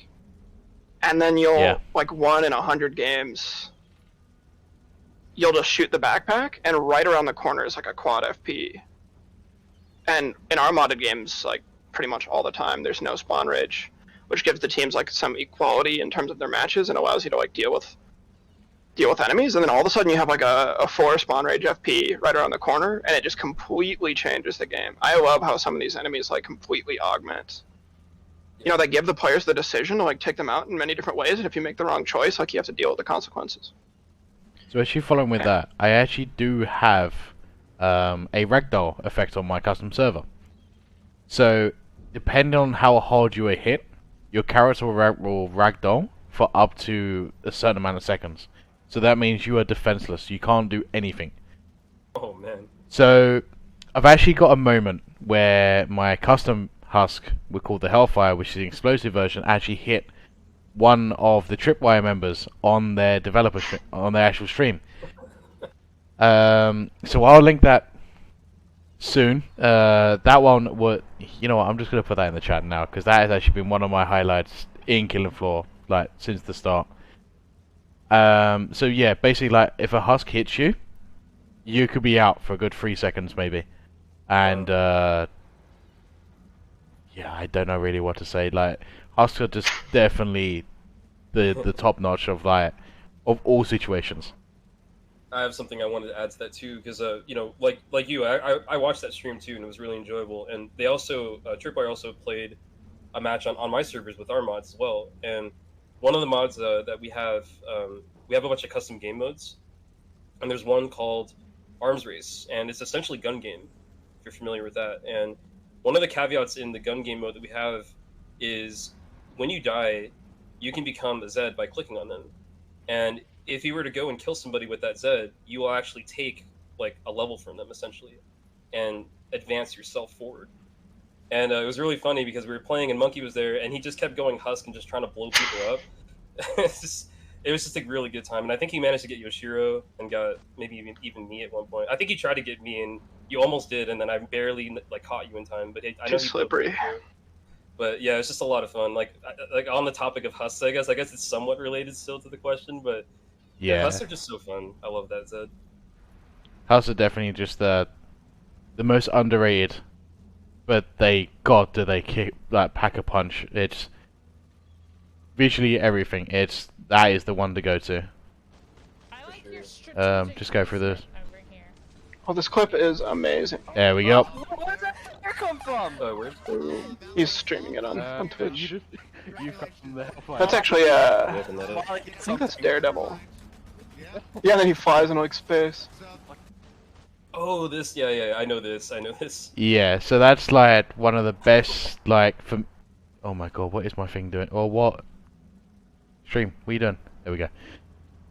That's definitely like a perfect example of like something what a husk can potentially do just with a small tweak of a feature, and that's just of a ragdoll effect. That's not in terms of damage, the mechanics, or anything like that. Like it's, you know. Okay, so we're going to the next question. Let me just make sure everything's set up. Favorite moment of the tournament and why? Favorite moment. I think about this for a second. There's a lot. Let's pull up the match list real quick.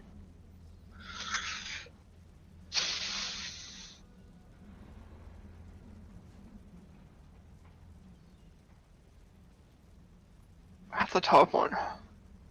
So I'll go with my one now. Unfortunately, I can't actually pick one. I can only pick 2 moments. Though one of them may seem a bit biased because it is my team. And it's not the triple husk, before anyone mentions it. Okay, just saying. The first one, yeah, my team, when Cruz was actually streaming our match, he jumped into our voice chat, and Makiro, one of the members, started singing the YMCA. Now, that actually threw our team off overall, because we had no idea what he was talking about, and we didn't know where he was on the map, so he kind of just danced off, like he doing the YMCA. The second one actually was the actual moment with the draw, trying to figure out, like me personally, the specifics of the seconds, the milliseconds, everything. That was just the emotions that everyone was going through. My PMs and everything was blowing up. You know, check the logs, check the logs. Monkey, I'm pretty sure you were one of them. Like, honestly, I got literally all these PMs saying, like, please check the logs, please check the logs. I couldn't respond to anyone. I was just straight on there looking on it. That was, like, the most intense moment, but good way. Yeah, I think it's I'm tough gonna for me have to go with that one. Honestly, I mean that's just like, it's just unreal. I couldn't believe that happened, and I mean there's a lot. Like it's hard to answer this question, but in terms of which one was the most like my most favorite one, Pick 2 then. I would have to go with that same exact one because it was just such a. I can't believe it happened. Like no one can. It was just crazy. You know, I don't have words to describe it. Yeah. It's tough because I feel like I think between the Jedis and our team, like, and many of the other teams too, I think between us we had like so many good moments. We're just like, there's like so much,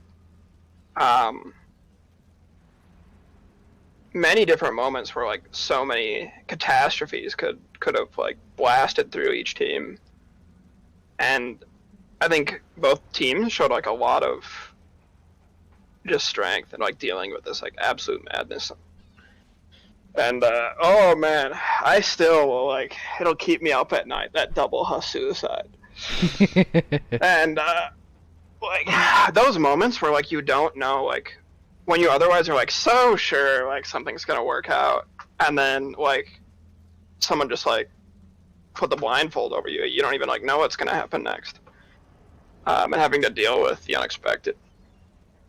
Yeah, definitely the near tie was amazing. my triple husk was the exact same thing. I felt so bad for my team because it's not a mistake I should ever actually fall for, personally. And it's like, you know, all eyes on me. It was 100% my fault that the match was lost. But in my head, it was the same as what you explained. Like, oh, I'm absolutely fine. I can do this. I can do this. And then you make that mistake, and then it's like, shit. The thing is, I wasn't able to get the reaction that you had from what you're saying. You knew it was coming because you saw it. But from my perspective, unfortunately, actually, I think Makura actually did tag it in the clip there. It was more, I knew I was going to hit the tank, but I missed it by a millimeter, and I ended up getting a surprise, you know, blowing up to pieces. So I kind of had my little screaming moment, like, what the fuck just happened? Yeah, I mean, for me, it's like a 50-50. I've typed in like Reddit threads and stuff. I love when people die to husk suicides. Like, I It's so love it. funny. When something happens to someone, even if it happens to me, like, as Tamari was saying, this is like years ago now, but we were trying to do a Krampus run, and we had like a week or two to do it because the beta was coming out. This is like 1064, 1065, and it was changing the game completely. But we wanted to do a CD run on Krampus, and no one had ever done it before. It was like the hardest map ever done. And we ended up doing it 100 times, like no joke, like 100 times back to back over the course of these few days. And we died to so many husk suicides. And you're like, ah, like how could that happen? And in the same breath, you're like laughing like a maniac because it's amazing every time. And obviously in like this tournament setting, like as a captain myself, I feel like a moron letting that happen because I saw it and you could like count the frames before you're gonna die because I've seen it so many times and yeah, it's just amazing. Husks are dope. Cruz, are you there? Want to put your point across now, or? Sorry, I just got a message from Cruz. I just waited to double check. Oh, I got another PM. Ah, okay, almost. Okay, we'll come back to that then. So we got another question. I meant almost. Okay. Okay, sorry. I just have a lot of mutes I'm sorry. turned off. How rude! You know what? Get Oh out my of it. No, please. I just want Flux. When we were trying to get some of these questions ready to go, I've been listening in the background, by the way, being all creepy and all that. We had mentioned this question about favorite perspectives, and Flux thought it might be interesting to have commentators' perspectives. So I want to just quickly hop back in and give that to people in case they're interested. Because you've all had quite a bit of difficulty getting that one favorite, and so I just threw that idea of one out of the window, and I figured I'd split up into a favorite commentator perspective moment, favorite finals moment, and just favorite qualification period, I guess, moment. So for finals, obviously, like you all said, absolutely that last millisecond thing, just having that entire situation play out and witnessing it and trying to shoutcast it and the whole thing, it was just so exciting, and I think that was just the best moment out of the finals in that sense. And I think it comes into a very close second when it comes to this final during this match because, as I mentioned, I don't think Tamari, I'm not sure if you really heard about it because you weren't with us earlier. That match could have been pretty much the same thing. One death could have brought you within 5-ish seconds or less, and then because of that death, if you didn't have that DPS, that might have brought you right back into that millisecond difference. So I think that both matches were still incredibly close. Yeah. Especially because you were at 19 health points, I think, at the end there. So both matches were exactly 30 seconds apart. In the Biotics Club. Yeah, it was exciting. It was incredibly exciting. For a commentator's perspective, I think my favorite commentator's perspective was when I was trying to shout out what Sad Swats were doing in Twisted Kingdom, and I could not keep up with what was happening on screen. Every time I tried to open my mouth and call out a Zed, they just fell, and I was just falling over my mouth, and Flux was making fun of me for it. Yeah, that was funny. Cinder was just laughing about it. It's just like I couldn't keep up. It was amusing. I think it was a really fun moment. And then in terms of just my favorite moment, it's a bit biased. It's just I think the first time, or one of my first times doing the streaming, and just kind of following the bloat on Zed landing, as I think it was Sad Swats again, just started unloading into the poor thing's face, and it just wasn't moving, and I was just witnessing bullets fall into basically my point of view as if I was being assaulted. So I felt partially targeted there, and it was just such a weird experience to see every single head on the team just zoom in right on top into the center of my screen and just start unloading. So that was really fun. But yeah, that's my viewpoint. Thank you very much. Back to the regular schedule programming. Actually, I completely forgot. Those boss kills were amazing. Yeah, you guys. Unfortunately, like not all of them are that easy, but like reinventing how people do Matriarch, and then the Abomination. I think they both went down in like 18 seconds at most or something. Yeah, they were really fast. Yeah. That was actually the one that we were the most like curious about. just like how you guys were gonna handle that, and like we weren't sure. We were like, are they gonna, do like the typical strategy people do is like kite her around something, to dodge a laser, the Tesla.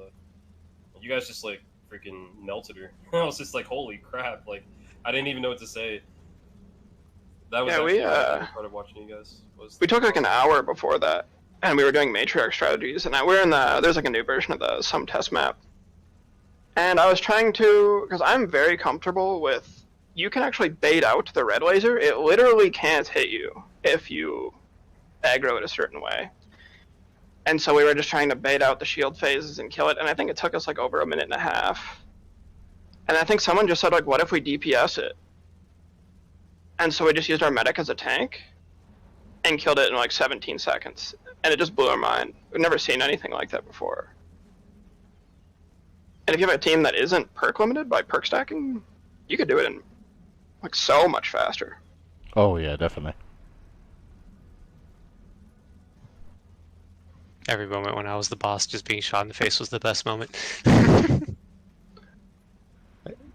Yeah, that was really cool. I mean, what was the next question, FluX? Before I run away again. So the next one actually is going to be more a broad one. If you guys were, how can I put this? If you had to explain or try and show what this whole entire tournament was to someone who hasn't actually seen any of the tournament, and they wanted to know about it, how would you explain it?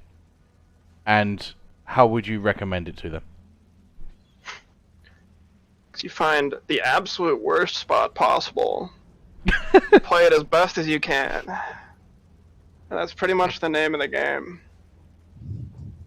It was truly, we had like 1 million different strategies for all these other maps that didn't get played, and it was kind of funny to like walk right past these. Like, we play CD, and everyone's just looking for the easy spot where you can hold the long lanes and stuff. And I just have to check them off as unviable because they're not awful enough, which was just amazing. Having to find the tiniest kitty corner with no sight lines and just enough space to walk around. And I think any team that like truly pulled that off did really well. Mario, anything you would like to add to that? I'm sorry, I just kind of spaced out there. Could you repeat my apologies. So the question will be like, if you had to kind of recommend the tournament or explain how the tournament was going to someone who hasn't actually watched any of it, how would you recommend it to them? Yeah, I'm sorry, I did hear that. I was just I was kind of just checking the message. How would I explain the tournament? I mean, yeah, it's kind of like what Monkey said. I mean, in all seriousness, like just find. It really depends on your team, right? Like, I guess it depends on like how confident you feel. And in the end of the day, any kind of tournament, I would say the goal is to have fun. So find a spot that you feel comfortable with for one, absolutely. Of course, you're gonna try to find one that's like faster, and it's gonna probably have some dangers to it, just like all the spots we use. But there were many spots that we considered, and we ended up going always with the ones that we felt most comfortable with. And so, as far as like how to play the tournament or how the thought process into it went, I suppose that's what I would say. It's kind of a hard question to answer, I guess. Yeah. Okay.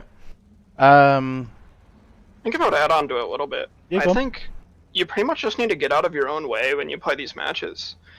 I think too often when you play this game, because I play a lot of pubs, and I read I've been doing Reddit stuff, all the moderation things for years. I can't even count like how many times someone makes up their mind on a way to play the game, and then they're like locked in stone. They will believe that misinformation or faulty belief until they're done playing the game. I think more than ever this tournament, you had to completely like shake yourself free from these beliefs on like how to play traditionally. And, try weird perks, try weird builds. How long can you just not even buy weapons? Going deep into the files and, like, figuring out what stuff looks like in the editor. Without cheating. without cheating. I mean, obviously, cheating is cringe, but yeah. I think that's quite solid when it comes to explaining it. Getting out of your comfort zone. Try something risky. Don't do the easy stuff.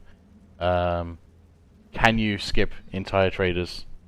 Think about your weapons before it comes along to speed up the process. You know, there's a lot of things involved, and it's just getting into the comfort zone and actually doing it as well. That was actually my favorite thing about the tournament. I would say overall. I think I touched on this last night when we were talking, but I don't know when I said this, but I know I brought it up, and I said that my favorite thing is that a lot of the spots that we would never use, like we would never use those kind of spots in CD. That's just a really bad idea, and everybody knows it. But for these, like it actually ends up working out better, and that was cool. I like that. And these weapons that like today we had a funny we were doing a different spot during our practice, and we had a really funny moment where we were like, hey, maybe we should use the what's that gun called, the sonic gun for sharpshooter, Beluga beat. the beluga beat, yeah. And and one of our friends, actually was Leg on Sad Spots, he called it the Ooga Booga gun, and we always just like thought that was hilarious. And in fact, I was like, hey, why don't we use the Ooga Booga gun? We were just having a good time with it. But like it was just my favorite thing about it is just all of those things that we would normally think like are just horrible choices. Like we would never use that in a CD game, or even in general. I mean, there's just much better options if you want to play it efficiently, right? Yeah, It's like, but that in that moment, it actually was like, hey, this could actually legitimately be a decent choice for this section, right? And I really like that a lot. That's one of my favorite things about the tournament. I think it was funny to see, because when this tournament was officially kicking off like 2 months ago, before teams were being made, people were just kind of like talking very loosely about like what they thought was valuable for, like what players, which they keep in mind. And it was interesting because I was like, I can't believe railgun's not banned because everyone's going to use it once or something. Mm-hmm. Or I think I was talking about, there's a bug you can do. It's not really a bug. I mean, it's just by design, but you can circumvent some of the defenses on the matriarch and potentially get some speed out of it. And I was talking about that, and I'm like trying to keep it hush because I didn't want people to know. And then it was interesting looking back on some of those discussions because I was like, man, if anyone followed any of my advice 2 months ago, it's just losing strategies. And I think the people we are now from 2 months ago, like just think about the game completely different when it comes to speedrunning. So when I actually was trying to explain some of the tactics and things that people from Killing Floor 1, especially like with my team and such, I tried my hardest not to give any information away, but at the same time it was like, I tried to give some hints, like, would you actually do some wave skips? Because I know, like, at the start of the tournament, there was no skipping at all. There was like, 20 seconds here, 20 seconds here, 30 seconds here, and then suddenly we're getting 40 seconds average, then suddenly we're getting 50 seconds average. So that was like something I tried to keep hush, but you could tell once people started seeing the benefits of it, especially with your two teams, like waves 1 to 4, full skip. It just generally became a thing. So it was like, Yep. Yeah. What can I say? I mean, it even happened with us, right? Because the very first match we played was the one with Dystopia, and we actually just did internally, like within our team, we called this the Blitz strategy, where basically you always just go to the trader, right? Because in our mind, we were like, well, okay, what's the best way to not have to worry about traders? What if we just go to the trader? And we did that, and it worked. It worked okay for that match, right? But then once we saw the Zed landing match that they played, we were like, okay, like that's the strategy, and that's one of the things that I like about speedruns actually is that.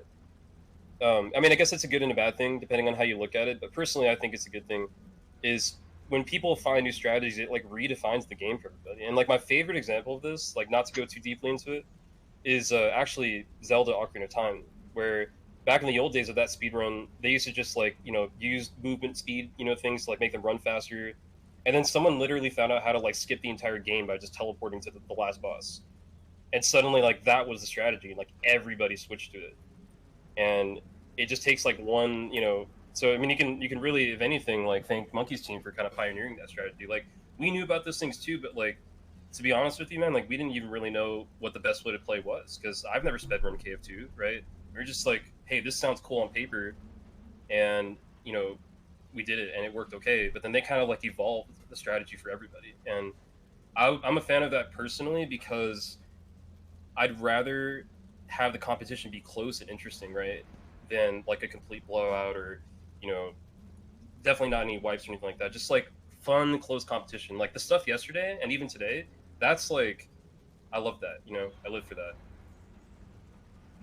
I mean, if you guys keep it that close, I don't know how you're going to do it in the future, because other teams are probably going to be trying to get that a little bit closer to the same as what you're doing. Yeah, and that's why I look forward to like future seasons, right? You know, whether I'm participating or not, like I'm gonna be checking in and watching, and I'd love to see like how they evolve those strategies, right? Because I don't really know what the limits are, right? This is not really like my area of expertise, and I like that part of it. You know, someone will find some new tech, and it'll change the game. So I thought it was really interesting. You know, like for me, I had a lot of personal pride because everyone's first match there was like a 25-minute time and a bunch of 20s, and then we like landed our strategy and it was sub 19. It was like 18 minutes domination. It completely changed the whole framework of the tournament. And then as soon as we go into our match with Tamari, it was our second match during that weekend. Tamari's team like adapted our strategy. You know, you guys were already into it, it's whatever. But you guys did it better than we did. Overall, your time skips were just so much better. And I think just thanks to like a little nuance, we barely managed to like grab the win. But then afterward, we're like, whoa. I love seeing how other teams just evolve like little details and then change the game. And it was really awesome seeing like many other teams trying to do some of these strategies and then like narrowing it down within a few weeks with minimal practice, trying to like squeeze out some of these good times. The evolution of strategies. Yeah, I think that's going to be constantly changing. I think if, like for a second season, we probably would start seeing the same thing as what we're seeing now. And then after a few matches, something new is going to be coming out. Like, there is so many opportunities of finding stuff. And there's just different ways of playing it out. Like, I think like map positioning is now going to be like priority. Your trader skips, like which ones you're going to skip are going to be priority, and then it just goes from there. I can see a lot more opportunities coming through with this, especially with certain maps. Yeah, and, you know, only half the maps are played, so it'll be really interesting. I can only speak for my team, but we have an entire Discord where we have a strategy for every single map. And, you know, we didn't even get a chance to play them, so in a future tournament, it'll be really interesting to see what other teams do. And obviously, there's like new updates, so. So there could be multiple things happening in the future. In general, this will be like controlled difficulty, which I will be speaking to you two about in the future. Yep. I can't say when, because it could be 3 months from now, it could be 6 months. It all depends on what happens in between that and how much time I can actually plan around it. As you notice with my work, it's very hard to actually get myself into this. Like right now, it's 6 AM, so that's after coming back from work. So we'll see how about that. We have got some other fun events we actually want to do, even if it's just like a one weekend thing.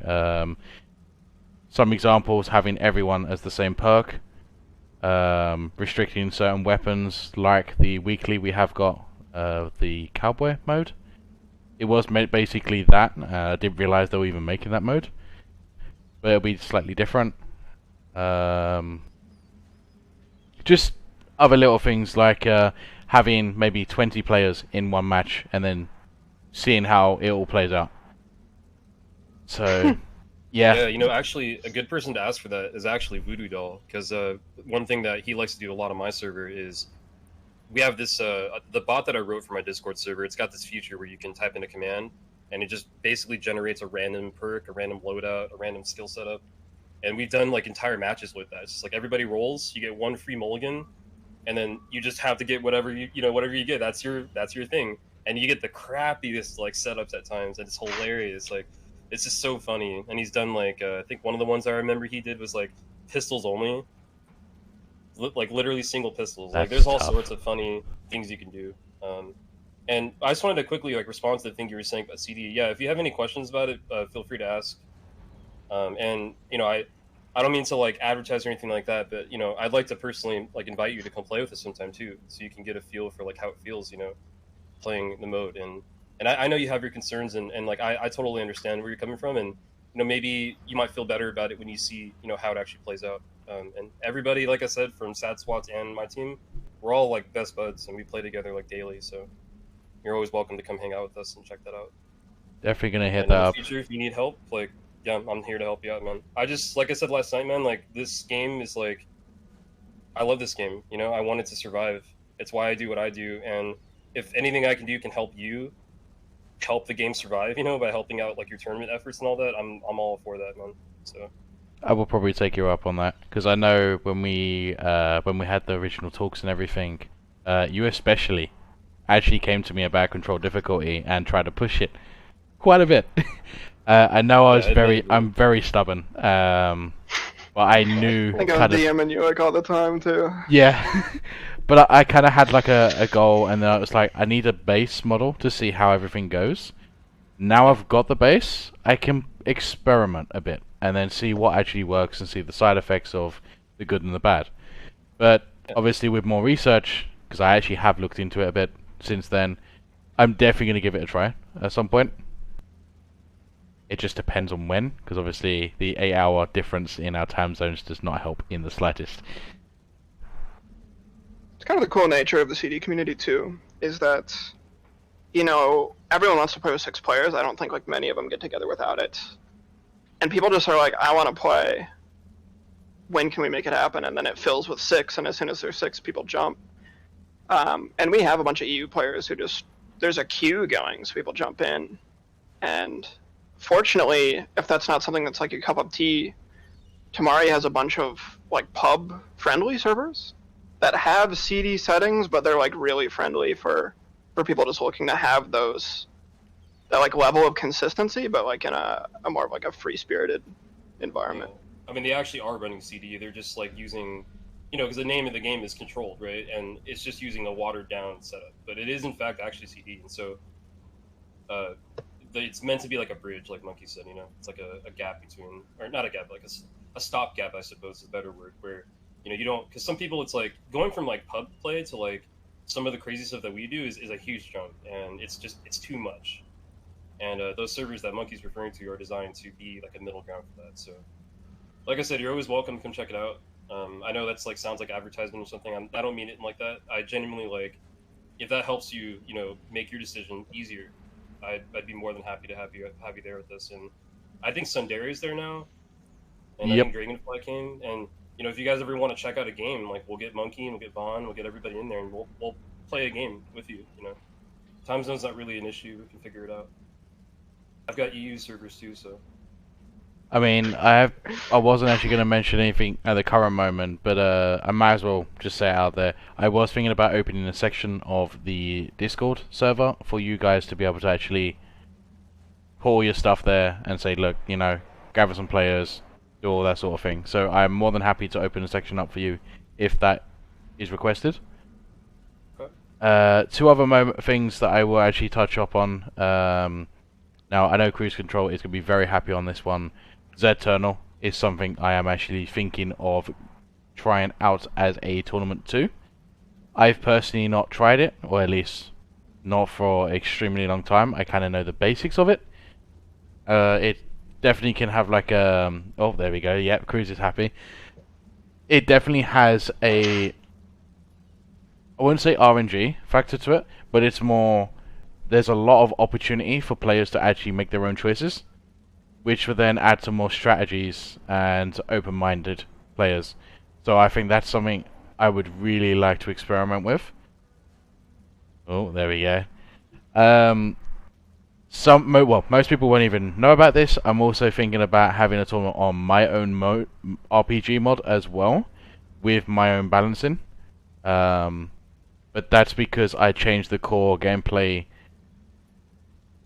in a weird way. So like, I know a lot of people like the sound of this. I turn it into a horde mode.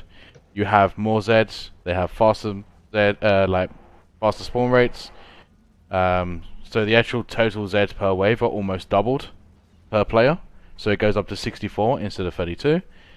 Spawn rate, like total Zeds are increased by like 20-30%, plus some other bits involved. But because I've made it horde based, is what I call it, is that you have a lot more smaller Zeds, but the larger Zeds are much more powerful, and actually more. You need to take it out as quick as possible. Like Flesh Pounds, their base damage is increased. Scrakes it got even higher health. There's some other bits into this, so if anyone wants to check any of those out, we can. I can try and get some servers or anything to for people to experiment. Obviously, my one I need to do an update after this beta by the looks of it, because it's gonna break my mode like it does every patch. So give that a couple of weeks. I'll be able to have that in. Same with the Eternal. It should be basically the same as what my one will have. So We'll synchronize our quarterly groan sessions when all the mods break. yeah, pretty much. And that's when everyone tries vanilla for like a couple of days and gets bored. And then they'll just wait. Oh, we have got a comment. Hashtag shameless plug. Well, that was a good start. I mean, yeah, Cruz will obviously, any questions, just throw them into Cruz. He'll be able to explain anything to do with Zertan or anything. Obviously, with these two here especially, or, you know, their teams, control difficulty, any questions, hit them up.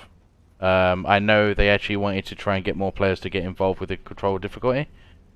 If it keeps the game alive, please, you know, try it out at least once. I'm even going to try it out, and even with my stubborn self, I said I never would. I'm going to anyway. Plus all the above. So we have a lot of opportunities when it comes to further events. But another little teaser is that Forest Mark is also accepted to be involved by getting a couple of custom modes. Which apparently some of them he's already able to do. I think tomorrow he mentioned that you've already got some on your servers that are capable of doing it. So Yeah, that if you could want be some more interesting. shameless plugs, I think you'll be amazed by tomorrow's custom server stuff. Wait, is my mic working okay? Yep. Oh, okay. Yeah, you're fine. Yeah, that's something that happened with my connection. Anyway, yeah, I haven't. He briefly mentioned it to me. I think you guys were talking about, was it Time Attack, maybe, perhaps?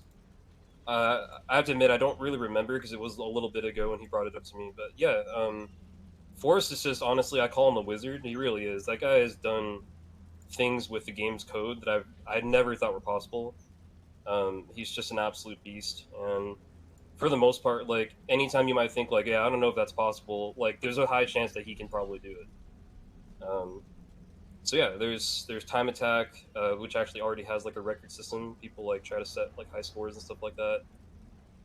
Like Monkey said, I know it's a shameless self-plug, but yeah, you know, if we can help you in any way with that, I'm sure, you know, he said he's down already, and I'm also down for that. You know, if it helps keep the game alive, like I said, cool for me.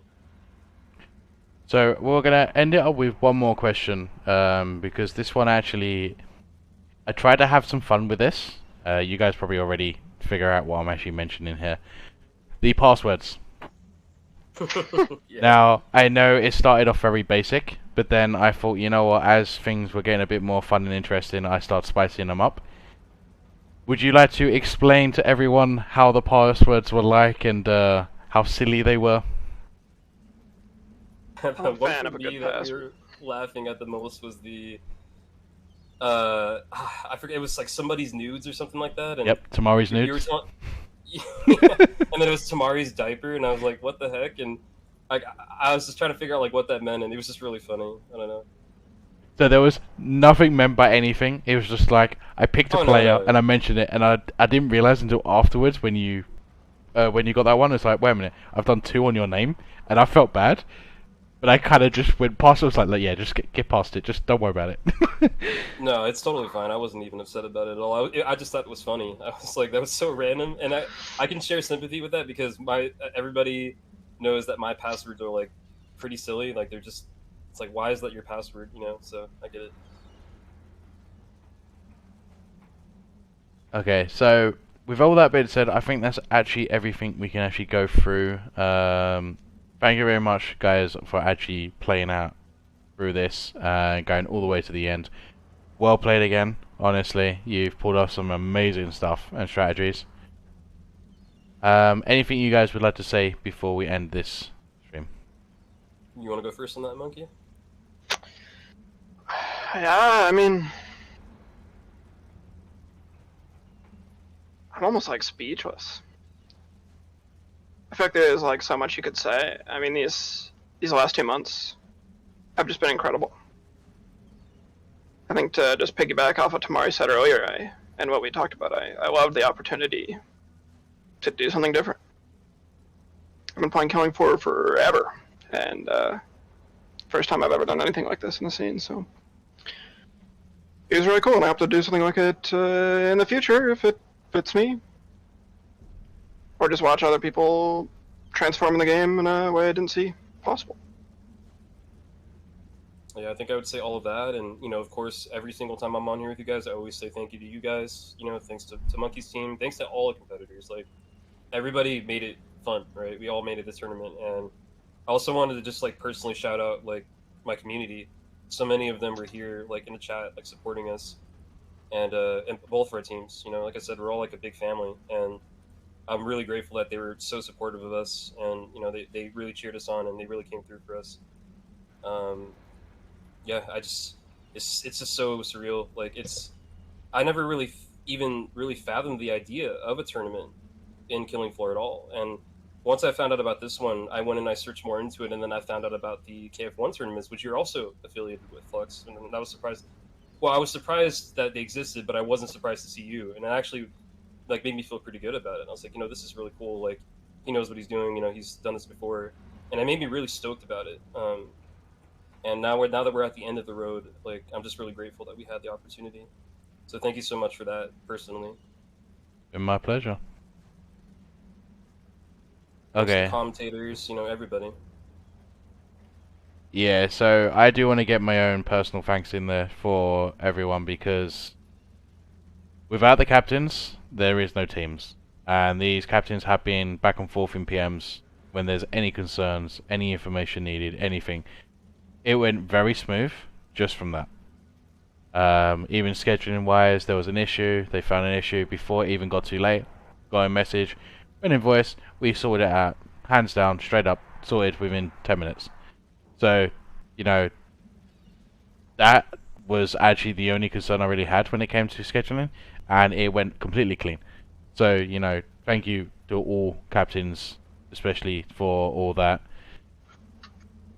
Cruz and Sundir. Now, I have major thanks to them too, especially on Cruz, who has been able to stream where I'm not been able to, or where I'm required to have a break.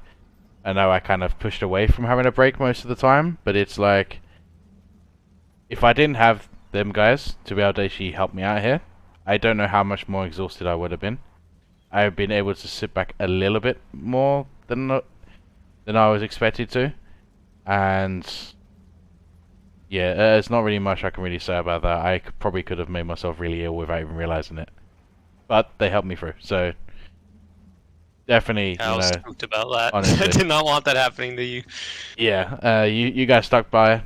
We lost 2-3 people in between that, so that you didn't have to stick by it, and you did. And honestly, big thanks to that. Dragonfly, obviously, top notch. Like, there was 5 of us doing servers, and it just popped down to 2 of us. It was alright, in terms of setup wise. I thought I was being annoying to Dragonfly, but nah, it seems like we're absolutely fine. And major thanks to them. And just to tell you, Dragonfly's official message: you can have your server back. You can go play your beta. Go and have fun. Because we're not going to be using the server now. So, yeah, major thank you for that. Hopefully for future ends, I hope to see everyone back. I would try not to put much pressure onto people, and hopefully more people get involved. So, overall, if anyone else wants to get involved, even in the little details, just being in the background for, events and just designing the event itself, do come forward. I can give you the access. We can start talking about it in the private areas because I've got rooms for everything and for everyone to actually go through, and we can go from there. And for all we know, we could have someone else running the tournaments, and I'll be in the background helping where possible. So I don't have to be there.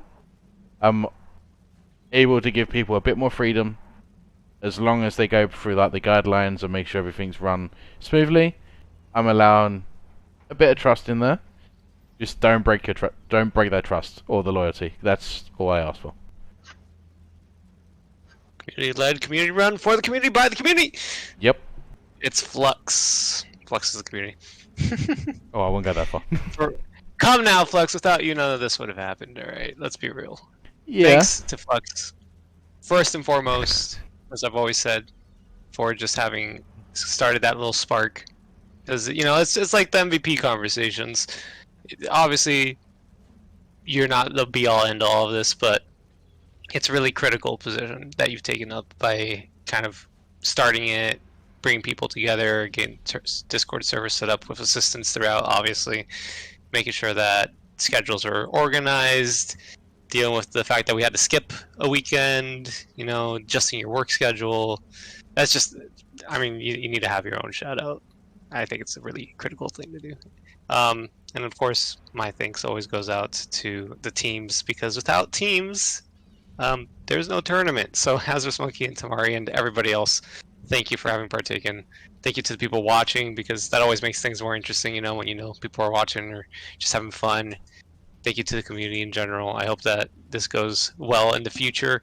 I have been really pleased pretty much by this entire experience. I never thought in my life that I would be part of the potential birth of a speedrunning scene at all. I mean, I know there's been some speedrunning in the past with Killing Floor 2, but nothing quite like this. And to think that all of us, Hazardous Monkey, Tamari, FluX, everyone who partook, everyone even watching, I don't know if you realize, but this might have been a historical moment in the whole history of the game.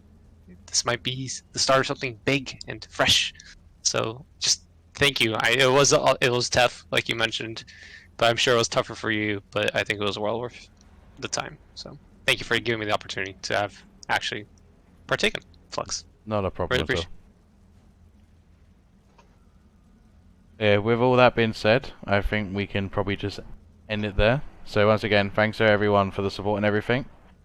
Do not give up so quickly on the future stuff. Obviously, it does take a bit of planning for new content and stuff like that. This was obviously based on something from Killing Floor 1, and with my experience with the Unreal tournaments and stuff like that, it kind of made it a bit easier to manage, whereas the other ones might be a bit harder. Season 2 might be the next, but anything could happen. So just keep putting them clips in, keep putting all the suggestions in, and then we'll just go from there, really. So once again, thank you, and we should catch you in the future.